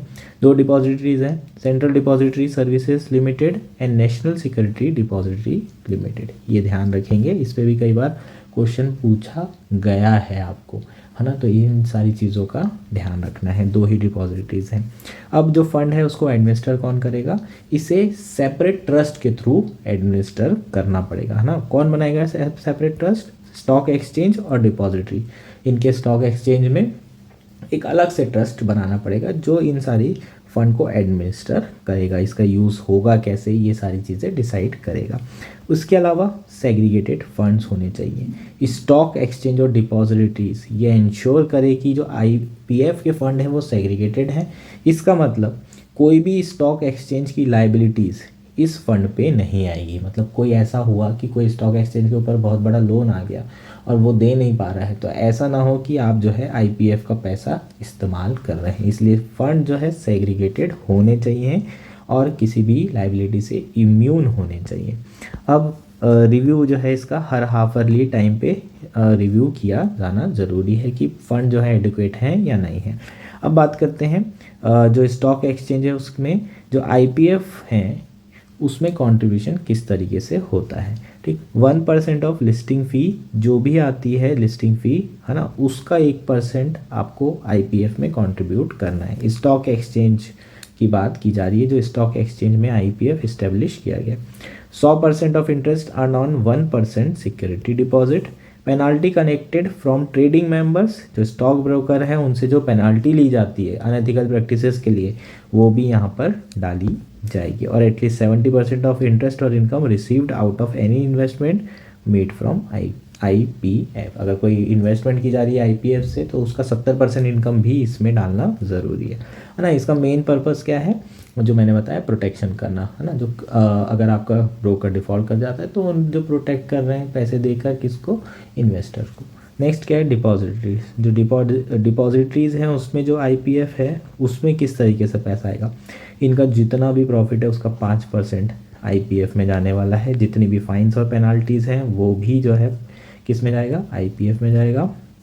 और इंटरेस्ट और income received out of investment made from the IPF. ठीक है, ये बेसिकली हमारा क्या है, आईपीएफ फंड हो जाएगा। नेक्स्ट बात करते हैं investor services fund. Investor service fund का जो पर्पस होता है वो है investor education, awareness programme and dissemination of companies information. इसकी फंडिंग को देखा जाए तो स्टॉक एक्सचेंज को कम से कम 20% ऑफ लिस्टिंग फीस को आईएसएफ में डालना पड़ता है। अगर कोई भी कंपनी की लिस्टिंग फीस 100 रुपये है तो बेसिकली 20 रुपये जो है आईएसएफ में डाला जाएगा, फंडिंग की जाएगी। ठीक है, इसका सुपरविजन कौन करता है, regulatory oversight committee. Regulatory oversight committee की बात करें तो it is one of the 7 committee for market infrastructure institution specified by the stock exchange clearing corporation regulation 2018। ठीक, तो ये 7 में से एक जो है ओवरसाइट कमेटी है। 7 कमेटी हैं टोटल जो कि मार्केट इंफ्रास्ट्रक्चर इंस्टीट्यूशन को क्या करती है, रेगुलेट करती है या फिर ओवरसाइट करती है। उसमें से एक कमेटी कौन सी है, रेगुलेटरी ओवरसाइट कमेटी, जो कि क्या करेगी, आईएसएफ फंड को बेसिकली सुपरवाइज करेगी, है ना। तो मार्केट इंफ्रास्ट्रक्चर इंस्टीट्यूशन कौन से होते हैं, अरे ये स्टॉक्स यार, स्टॉक एक्सचेंजेस हो गए, डिपॉजिटरीज हो गए, ये सब मार्केट इंफ्रास्ट्रक्चर इंस्टीट्यूशन है। इनके लिए, इनको रेगुलेट करने के लिए 7 अलग अलग कमेटीज़ बनाई गई है। उसमें से एक कमेटी यहाँ पर जो है किसको रेगुलेट करेगी, आईएसएफ को करेगी। होपफुली ये चीज़ें क्लियर है। यूटिलाइजेशन मेन इन्वेस्टर एजुकेशन और इन्वेस्टर अवेयरनेस। 50% जो पैसा होगा टायर 2 टायर 3 सिटी में इन्वेस्ट किया जाएगा या फिर वहाँ पर खर्चा किया जाएगा। एक और फंड की बात कर लेते हैं, investor protection and education fund 2007 में बनाया गया था। सेबी ने इसे इस्टेब्लिश किया था under the SEBI IPEF regulation 2009 के अंदर। इसका भी वही काम था, promotion of investor education and awareness. इसे जो है फंडिंग कहाँ से मिल रही थी, सेबी ग्रांट और donation by central government and state government, इसके थ्रू इसकी फंडिंग आ रही थी। नेक्स्ट टॉपिक है सोशल स्टॉक एक्सचेंज। 2019 में इंडिया ने अपना first social stock exchange establish किया था। रिसेंटली न्यूज़ में क्यों है उस पर हम बाद में आएंगे, पहले सोशल स्टॉक एक्सचेंज होता क्या है इसे समझते हैं। जो हमारे स्टॉक एक्सचेंज है उसी में एक अलग से एक सेगमेंट होता है सोशल स्टॉक एक्सचेंज का, जो कि सोशल एंटरप्राइजेस को हेल्प करता है to raise fund from the public. Social enterprises क्या होते हैं, जो समाज के लिए कार्य करते हैं, जैसे कि एनजीओस। ये एनजीओ क्या करेंगे, पॉवर्टी इरेडिकेट करने के लिए कई सारे जो है कार्यक्रम चलाते हैं और उसके लिए उन्हें है ना डोनेशन की ज़रूरत होती है। अब डोनेशन के लिए उन्हें यहाँ इधर उधर भटकना पड़ता है, क्राउड फंडिंग करनी पड़ती है, इंटरनेट के थ्रू करते हैं, बहुत मेहनत करते हैं, तब जाके उन्हें फ़ंड मिलता है। अब मान लो कि अगर वो एक स्टॉक एक्सचेंज में अपना जो भी उनके इनिशिएटिव्स हैं वहाँ पर अपना क्या करें कि कोई एक zero coupon zero principal bond issue करते, तो लोग खरीदेंगे। जिनको लगेगा कि यार समाज के लिए अच्छा काम कर रहा है ये एनजीओ, इनका बॉन्ड खरीद लेता हूँ, इनको पैसे दे देता हूँ, तो मैं भी एक तरीके से चैरिटी कर सकता हूँ। छोटे छोटे 100 रुपये के डोनेशन, 150 रुपये के बॉन्ड, 500 रुपये, समझ रहे हो आप। इस तरीके से जो सोशल एंटरप्राइजेज हैं वो पैसा जो है क्या कर सकते हैं, पब्लिक से फंड रेज कर सकते हैं थ्रू सोशल स्टॉक एक्सचेंज। समझ में आया, कॉन्सेप्ट समझ में आया। तो बेसिकली एक प्लेटफॉर्म मिल गया है अब फंड इकट्ठा करने के लिए, और वो स्टॉक एक्सचेंज का प्लेटफॉर्म है जो कि हम यहाँ पर सोशल एंटरप्राइजेस के लिए कर रहे हैं, इसलिए इसका नाम सोशल स्टॉक एक्सचेंज कहलाया जाएगा।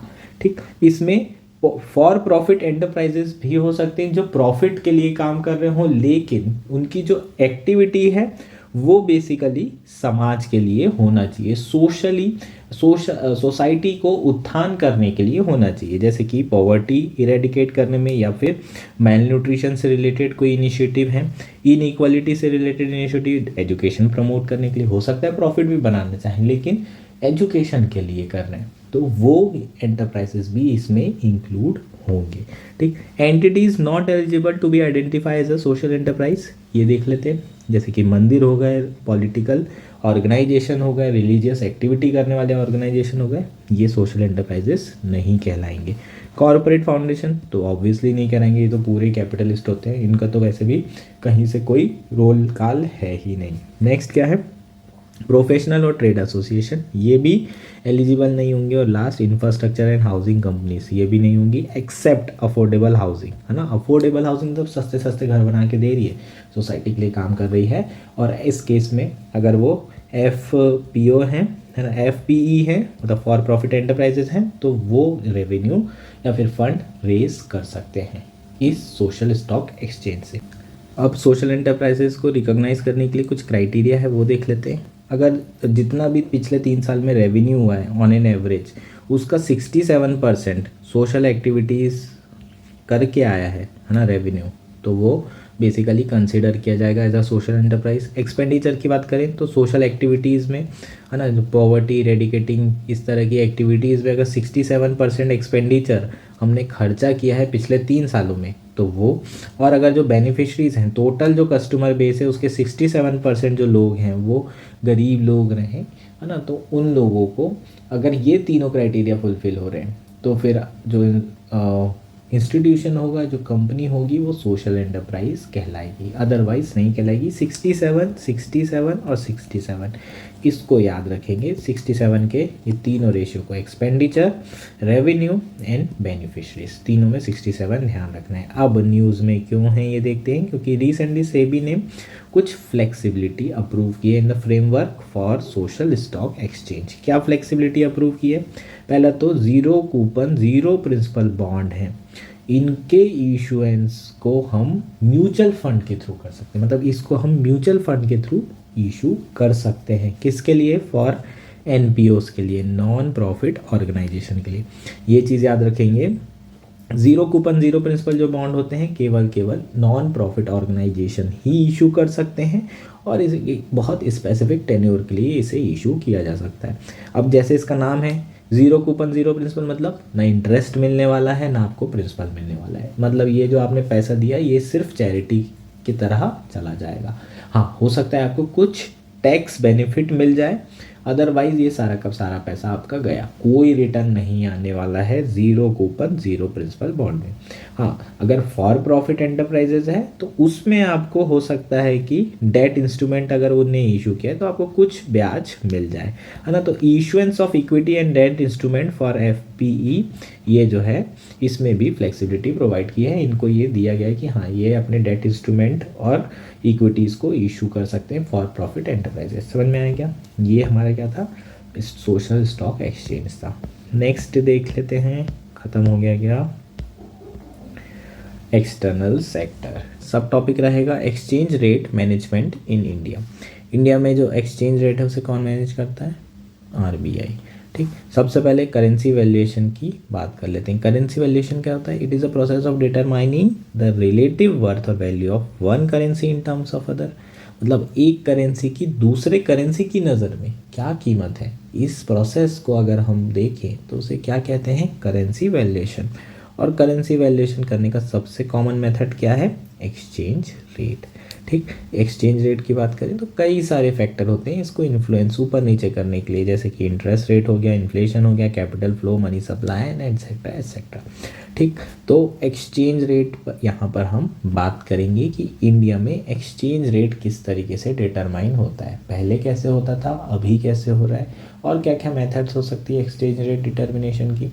ठीक, तो बेसिकली यहाँ पर हम $1 की कीमत निकाल रहे हैं रुपी के टर्म्स में, और हम ये देख रहे हैं कि $1 खरीदने के लिए मुझे कितने रुपए देने पड़ेंगे सामने वाले को, वो कितने रुपए मेरे से लेगा कि वो मुझे $1 दे दे। ठीक, जितने भी रुपए वो मुझसे लेगा उतनी कीमत हो जाएगी हमारी $1 के टर्म्स में, और एक्सचेंज रेट इस तरीके से निकाला जाता है। ठीक है, और भी बहुत सारे तरीके होते हैं। वो जो ट्रेड होता है जो कि इंडिया कर रहा है पूरे वर्ल्ड के साथ, उस पे डिपेंड करता है। किस पे डिपेंड करता है? रुपी की डिमांड एंड सप्लाई पे डिपेंड करता है। जो फॉरेक्स मार्केट होते हैं वहाँ पर रुपी की डिमांड बढ़ेगी तो करेंसी एप्रिशिएट होगी, अगर डिमांड कम होगी तो डेप्रिशिएट होगी अगेंस्ट डॉलर। हमेशा किसी न किसी के टर्म्स में बात करेंगे जब भी एक्सचेंज रेट की बात होगी, अगेंस्ट समथिंग, कुछ ना कुछ रिलेटिव रहेगा। Appreciation, depreciation against pound, against euro. जब तक ये अगेंस्ट करेंसी नहीं आएगी तब तक के एक्सचेंज रेट डिफाइन नहीं किया जा सकता, क्योंकि हम करेंसी वैल्यूएशन ही कैसे कर रहे हैं? दूसरे करेंसी के टर्म्स में कर रहे हैं। होपफुली ये चीज़ें समझ में आएगी। मेथड देख लेते हैं। फिक्स एक्सचेंज रेट 1991 के पहले इंडिया में फिक्स एक्सचेंज रेट था, और उसमें हमारी जो करेंसी है किसी एक पर्टिकुलर करेंसी से पैक कर दी जाती थी। जैसे कि इंडिया की जो करेंसी है वो पाउंड से पैक कर दी गई है। पाउंड बढ़ेगा तो रुपी बढ़ेगा, पाउंड कम होगा तो रुपी, सिर्फ एक के ऊपर डिपेंड कर दी गई है। समझ में आया? चिपका दिया है हमने, पैक करके रख दिया है। ठीक वाला पैक नहीं, ये दूसरा पैक है, प्लीज़ हाँ वहाँ ना जाए। ठीक है, तो बेसिकली 1991 के पहले फिक्स एक्सचेंज रेट हुआ करता था और सेंट्रल बैंक को एक्टिवली बहुत मेहनत करनी पड़ती थी इस रेट को फिक्स करने के लिए। $1 इनिशियली ₹1 हुआ करता था, बाद में डिवैल्यूएशन करना पड़ा इंडिया को। और डिवैल्यूएशन मतलब क्या होता है? डेलिबरेटली अगर आप करेंसी की वैल्यू को कम कर रहे हैं तो उसे डिवैल्यूएशन बोलते हैं, और अगर ऑटोमेटिकली हो रही है तो उसे डेप्रिसिएशन बोलते हैं। ये तो आप लोगों को जानकारी होगी ही होगी, इतना तो मुझे कंफर्म है। ठीक, तो यहाँ पर जो सेंट्रल बैंक का रोल रहता है वो बहुत एक्टिव होता है। ऐसा क्यों होता है? मान लीजिए बैलेंस ऑफ पेमेंट का इशू आ जाए, है ना, बीओपी डेफिसिट हो जाए और आपकी करेंसी, है ना, क्या होगी? डेप्रिशिएट होगी अगर फ्लेक्सिबल मार्केट रहेगा तो। लेकिन हमारा तो फ्लेक्सिबल मार्केट नहीं है, करेंसी नीचे गिर नहीं सकती। अब चूंकि करेंसी नीचे गिरने की मतलब ऐसी सिचुएशन आ गई कि करेंसी नीचे गिरेगी, तो क्या करना पड़ेगा करेंसी को वापस उठाने के लिए? मार्केट में डॉलर्स को बेचना पड़ेगा, है ना, और डॉलर को बेच करके जो मार्केट का रेट है, एक्सचेंज रेट, उसे फिक्स मतलब जहाँ पर वो था वहीं पहुँचाना पड़ेगा। मतलब गिर गया क्योंकि रुपए की डिमांड कम हो गई, बीओपी डेफिसिट के कारण रुपए एकदम गिरता जा रहा था, है ना, और फिर वापस उसको वहीं पहुँचाना है तो आपको डॉलर को मार्केट में फेंकना पड़ेगा, दान करना पड़ेगा, बेचना पड़ेगा, ताकि मार्केट डॉलर की वैल्यू इतनी गिरे कि रुपी अपने आप स्ट्रांग हो और वापस जो फिक्स पॉइंट है वापस वहीं पहुंच जाए, ₹1 = $1। तो आप यहाँ देख रहे हो क्या हो रहा है। अगर आप फिक्स रखना है तो सेंट्रल बैंक को रेगुलरली इंटरवीन करना पड़ेगा और उनके पास फॉरेक्स बहुत होना चाहिए। और जो बैलेंस ऑफ पेमेंट क्राइसिस हुआ था उस समय क्या हुआ था? इंडिया के पास फॉरेक्स नहीं था और उसका एक बहुत बड़ा रीज़न है ये फिक्स एक्सचेंज रेट रिजीम। और सडनली इसके बाद से एलपीजी रिफॉर्म हुए थे और इंडिया ने स्विच किया था किस में? फ्लोटिंग एक्सचेंज रेट में या फ्लेक्सिबल एक्सचेंज रेट। इसमें जो सेंट्रल बैंक है इनका इंटरवेंशन ना के बराबर होता है, एकदम कम। कैसे इंटरवीन करते हैं? मान लो कि धड़ाम से गिर रहा हो कोई चीज़ तो सपोर्ट कर दिया और धीरे धीरे धीरे, है ना, यहाँ हाथ रख दिए, फिर धीरे धीरे उसको ग्राउंड पे लेकर आ गए। ठीक, डेप्रिसिएशन होगा 10%, एक दिन में ना हो यार, मज़ा नहीं आ रहा है, उसको धीरे धीरे करके 10%, 4 दिन 5 दिन, ताकि मार्केट में जो वोलेटिलिटी है उसको कम किया जाए। इस तरह का इंटरवेंशन किया जाता है फ्लोटिंग या फिर फ्लेक्सिबल एक्सचेंज रेट में। फ्लेक्सिबल एक्सचेंज रेट के साथ बेनिफिट क्या है? जैसे ही मान लो बीओपी डेफिसिट होता है, बीओपी क्राइसिस होने वाला है, तो करेंसी डेप्रिशिएट कर जाएगी। द मोमेंट करेंसी डेप्रिशिएट की, इंडिया के जितने एक्सपोर्ट होंगे वो चीप हो जाएंगे और इंडिया का एक्सपोर्ट बढ़ेगा, और एक्सपोर्ट बढ़ेगा तो डॉलर आएंगे, डॉलर आएंगे तो करेंसी भी अप्रिशिएट होगी, वापस उसी लेवल पर पहुंच जाएगी ऑटोमेटिकली, और जो बीओपी क्राइसिस है वो भी ख़त्म हो जाएगा। तो कितने फ़ायदे हैं अगर हम फ्लेक्सिबल एक्सचेंज रेट क्या करते हैं? अडॉप्ट करते हैं। नेक्स्ट है मैनेज एक्सचेंज रेट। ठीक है, जो एक्सचेंज रेट मार्केट से डिटरमाइन होता है उसको अगर हम इन्फ्लुएंस करते हैं डायरेक्टली और इनडायरेक्टली तरीके से, आरबीआई कुछ इंटरवेंशन करता है या सेंट्रल बैंक कुछ इंटरवेंशन करता है to influence the exchange rate, तो उसे हम क्या कहेंगे? मैनेज एक्सचेंज रेट कहेंगे। इसे डर्टी फ्लोटिंग एक्सचेंज रेट भी कहा जाता है, प्लीज़ इसे ध्यान रखेंगे। क्या एग्जाम्पल इसका दे सकते हैं? चाइना का दे सकते हैं। चाइना डेलिबरेटली अपनी जो युआन करेंसी है, रेमनेबी है, उसको अंडर वैल्यू करके रखा है। अंडर वैल्यू करने से क्या होगा यार? एक्सपोर्ट बड़े सस्ते हो जाते हैं और एक्सपोर्ट करना आसान हो जाता है। और अगर आप चाइना की बात करें तो उनका काम क्या है? दुनिया भर के लिए मैन्युफैक्चर करना और एक्सपोर्ट करना। ऐसे सिचुएशन में अगर डेलिबरेटली आप अपनी करेंसी को अंडर वैल्यू कर रहे हैं तो दूसरी कंट्री भी क्या कर सकती है? वो भी इसी तरह का ट्राई कर सकती है। वहाँ के सेंट्रल बैंक भी इंटरवेंशन करके जो करेंसी होगी उसे अंडर वैल्यू करेगी और इस सिचुएशन में करेंसी वॉर्स हो सकती है। ये बहुत ज़्यादा न्यूज़ में था, करेंसी वॉर वर्ड आपको पता होना चाहिए। ठीक, नेक्स्ट क्या है? Grisham law. Grisham law the Hindu में एक आर्टिकल में आया था क्रिप्टो करेंसी से रिलेटेड, और उसमें जो है ग्रीशम लॉ की बात की गई थी। Bad money drives out good, ये आपको ध्यान रखना है, ये ग्रीशम लॉ है। क्रिप्टो करेंसी जो कि एक बैड मनी है वो सिस्टम से जो गुड मनी है जो कि हमारे यहाँ लीगल टेंडर है, रुपी है, डॉलर है, इसको सिस्टम से आउट कर देती है। ये ग्रीशम लॉ है। अगर फिक्स एक्सचेंज रेट की बात करें तो उसमें जो है अंडर वैल्यू जो करेंसी होती है वो सर्कुलेशन से बाहर हो जाती है और ओवर वैल्यू करेंसी सर्कुलेशन में रहती है लेकिन उसे कोई परचेस नहीं कर पाता है। तो जो गुड मनी है वो बाहर हो जाती है, जो आपकी बैड मनी है वो सिस्टम में रहती है। Bad money drives out good money, ये आपको ध्यान रखना है, ठीक है। अब exchange rate determination in India की बात करते हैं। Currently nominal and real effective exchange rate का यूज़ किया जाता है, ठीक है। तो इसके ऊपर भी यार क्वेश्चन आ चुका है, रीर और नीर, है ना। अगर जनरल आपको एक ट्रिक बताऊं तो हम लोग जिस तरीके से नॉर्मली अगर देखते हैं, है ना, $1 80 है और 90 हो जाता है तो डेप्रिसिएशन होता है। इसमें ना रीर और नीर वाले केस में अपोजिट होता है क्योंकि ये इंडेक्स है, ठीक है। इसमें मान लो मैंने रेफरेंस 100 ले लिया, इंडेक्स में बास्केट ऑफ करेंसी हो गई। बास्केट ऑफ करेंसी को मैंने कुछ कुछ वेट दे दिया, 5 करेंसी है, सबको 20-20% का वेट दिया और जो बायलेटरल ट्रेड था उसके हिसाब से हम लोगों ने उसका एक्सचेंज रेट लिख दिया। तो वेट 20% और एक्सचेंज रेट मल्टीप्लाई करके एक प्लस करके हमारा एक नंबर आ गया 105, ठीक है। ये नीर की वैल्यू हो गई, ठीक है, नॉमिनल इफेक्टिव एक्सचेंज रेट की। इसका मतलब क्या है ये समझते हैं। जो नीर की वैल्यू आई है ये बता रही है कि $1 के लिए कितनी जो पर्टिकुलर करेंसी है, ये बास्केट की करेंसी कितना फॉरगो करने के लिए तैयार है। अगर ये नंबर बढ़ेगा तो ये करेंसी फॉरगो करने के लिए, ज़्यादा सेक्रीफाइस करने के लिए तैयार हो जाएंगे $1 पाने के लिए, $1 खरीदने के लिए। तो जब भी नीर की वैल्यू बढ़ेगी तो क्या हो रहा है, यहाँ पर रुपी स्ट्रांग हो रहा है क्योंकि रुपी खरीदने के लिए हम ये बास्केट की करेंसी ज़्यादा गंवाने को तैयार हैं, ज़्यादा सेक्रीफाइस करने को तैयार है, तभी नीर बढ़ेगा। तो यहाँ पर क्या हो रहा है, रुपए स्ट्रांग हो रहा है और बाकी करेंसी क्या हो रही है, डेप्रिशिएट हो रही है ना। तो बाकी डेप्रिशिएट होगी, बाकी वीक होगी तो रुपए क्या होगा, एप्रिशिएट होगा। रियल अगर रील की बात करें तो यहाँ पर रियल इफेक्टिव एक्सचेंज रेट में कुछ ज़्यादा फर्क नहीं है, सेम चीज़ है, बस यहाँ पर इन्फ्लेशन को एडजस्ट कर दिया जाता है। जहाँ भी नॉमिनल और रियल डिफरेंस देखें तो रियल में इन्फ्लेशन एडजस्टेड होता है, नॉमिनल में इन्फ्लेशन ऑलरेडी ऐड होता है। ये हमारा कॉन्सेप्ट है। अगर कॉन्सेप्ट नहीं समझ में आया और रील पे क्वेश्चन आता है तो आप सिंपल करना, $1 80 है और अगर उसकी वैल्यू बढ़ती है तो 90 हो जाता है, तो डेप्रिसिएशन होना चाहिए। लेकिन अगर नीर का केस है और उसमें वैल्यू बढ़ रही है तो एप्रिसिएशन होगा, इसका उल्टा होगा। बस इतना याद रख लोगे तो भी क्वेश्चन आपसे हो जाएंगे। नेक्स्ट क्या है, इफेक्ट ऑफ एक्सचेंज रेट। जो एक्सचेंज रेट है उसके क्या इफेक्ट होते हैं। अगर मान लो ओवर वैल्यू करेंसी रहेगी तो इन्फ्लेशन कम रहेगा, अंडर वैल्यू रहेगी तो इन्फ्लेशन ज़्यादा रहेगा। मान लो डेप्रिसिएशन हो जाता है तो क्या होता है, बेसिकली जो आपका इम्पोर्ट इन्फ्लेशन है वो बढ़ जाएगा, है ना। बाहर से जो भी गुड्स एंड सर्विसेज आएंगे उसके लिए आपको ज़्यादा पैसा चुकाना पड़ेगा। जैसे कि एग्जांपल ले लेते हैं, $1 1 था, सडनली $1 $2 के बराबर हो गया। इसलिए यहाँ पर क्या हुआ है, डेप्रिसिएशन हुआ है, रुपी कमज़ोर हुआ है और रुपी मान लो कि क्या हो रहा है, अंडर वैल्यू हो रहा है यहाँ पर। अब इस केस में पहले $1 में एक चाय आ रही थी और $1 में भी एक चाय आ रही थी।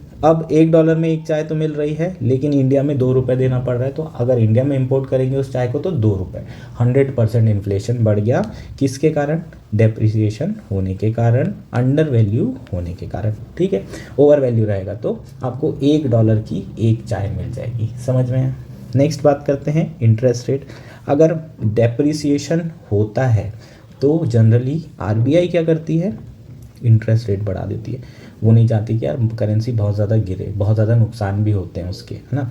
तो आरबीआई ने इंटरेस्ट रेट बढ़ा दिया। अब यूएस में रहने वाला आदमी 2% ब्याज खा रहा था $100 में और सडनली 9% ब्याज इंडिया आरबीआई कर देती है, तो क्या करेगा बेचारा। उसके पास कोई और ऑप्शन है क्या, $2 का जो भी बॉन्ड है बेचेगा बाचेगा और कहाँ पहुँच जाएगा, इंडिया के पास। लाओ $9 दो हमको, $100 में हम $9 कमाएंगे। तो इंडिया में अगर मान लो कि डॉलर बढ़ेंगे तो हमारी करेंसी फिर डेप्रिशिएट की जगह एप्रिशिएट होने लगेगी क्योंकि डॉलर की जो सप्लाई है वो बढ़ेगी और रुपी उसके अगेंस्ट में स्ट्रांग होगा। होपफुली ये चीज़ें समझ में आ रही है। इकोनॉमी ग्रोथ, ठीक है। तो इकोनॉमी ग्रोथ भी कैसे होती है यार? अगर डेप्रिसिएशन होगा तो एक्सपोर्ट बढ़ेंगे तो प्रोडक्शन बढ़ेगा, प्रोडक्शन बढ़ेंगे तो एम्प्लॉयमेंट बढ़ेगा, एम्प्लॉयमेंट जीडीपी एंड ऑल, इससे इकॉनमी ग्रोथ आ जाती है। ठीक, नेक्स्ट क्या है? ट्रेड।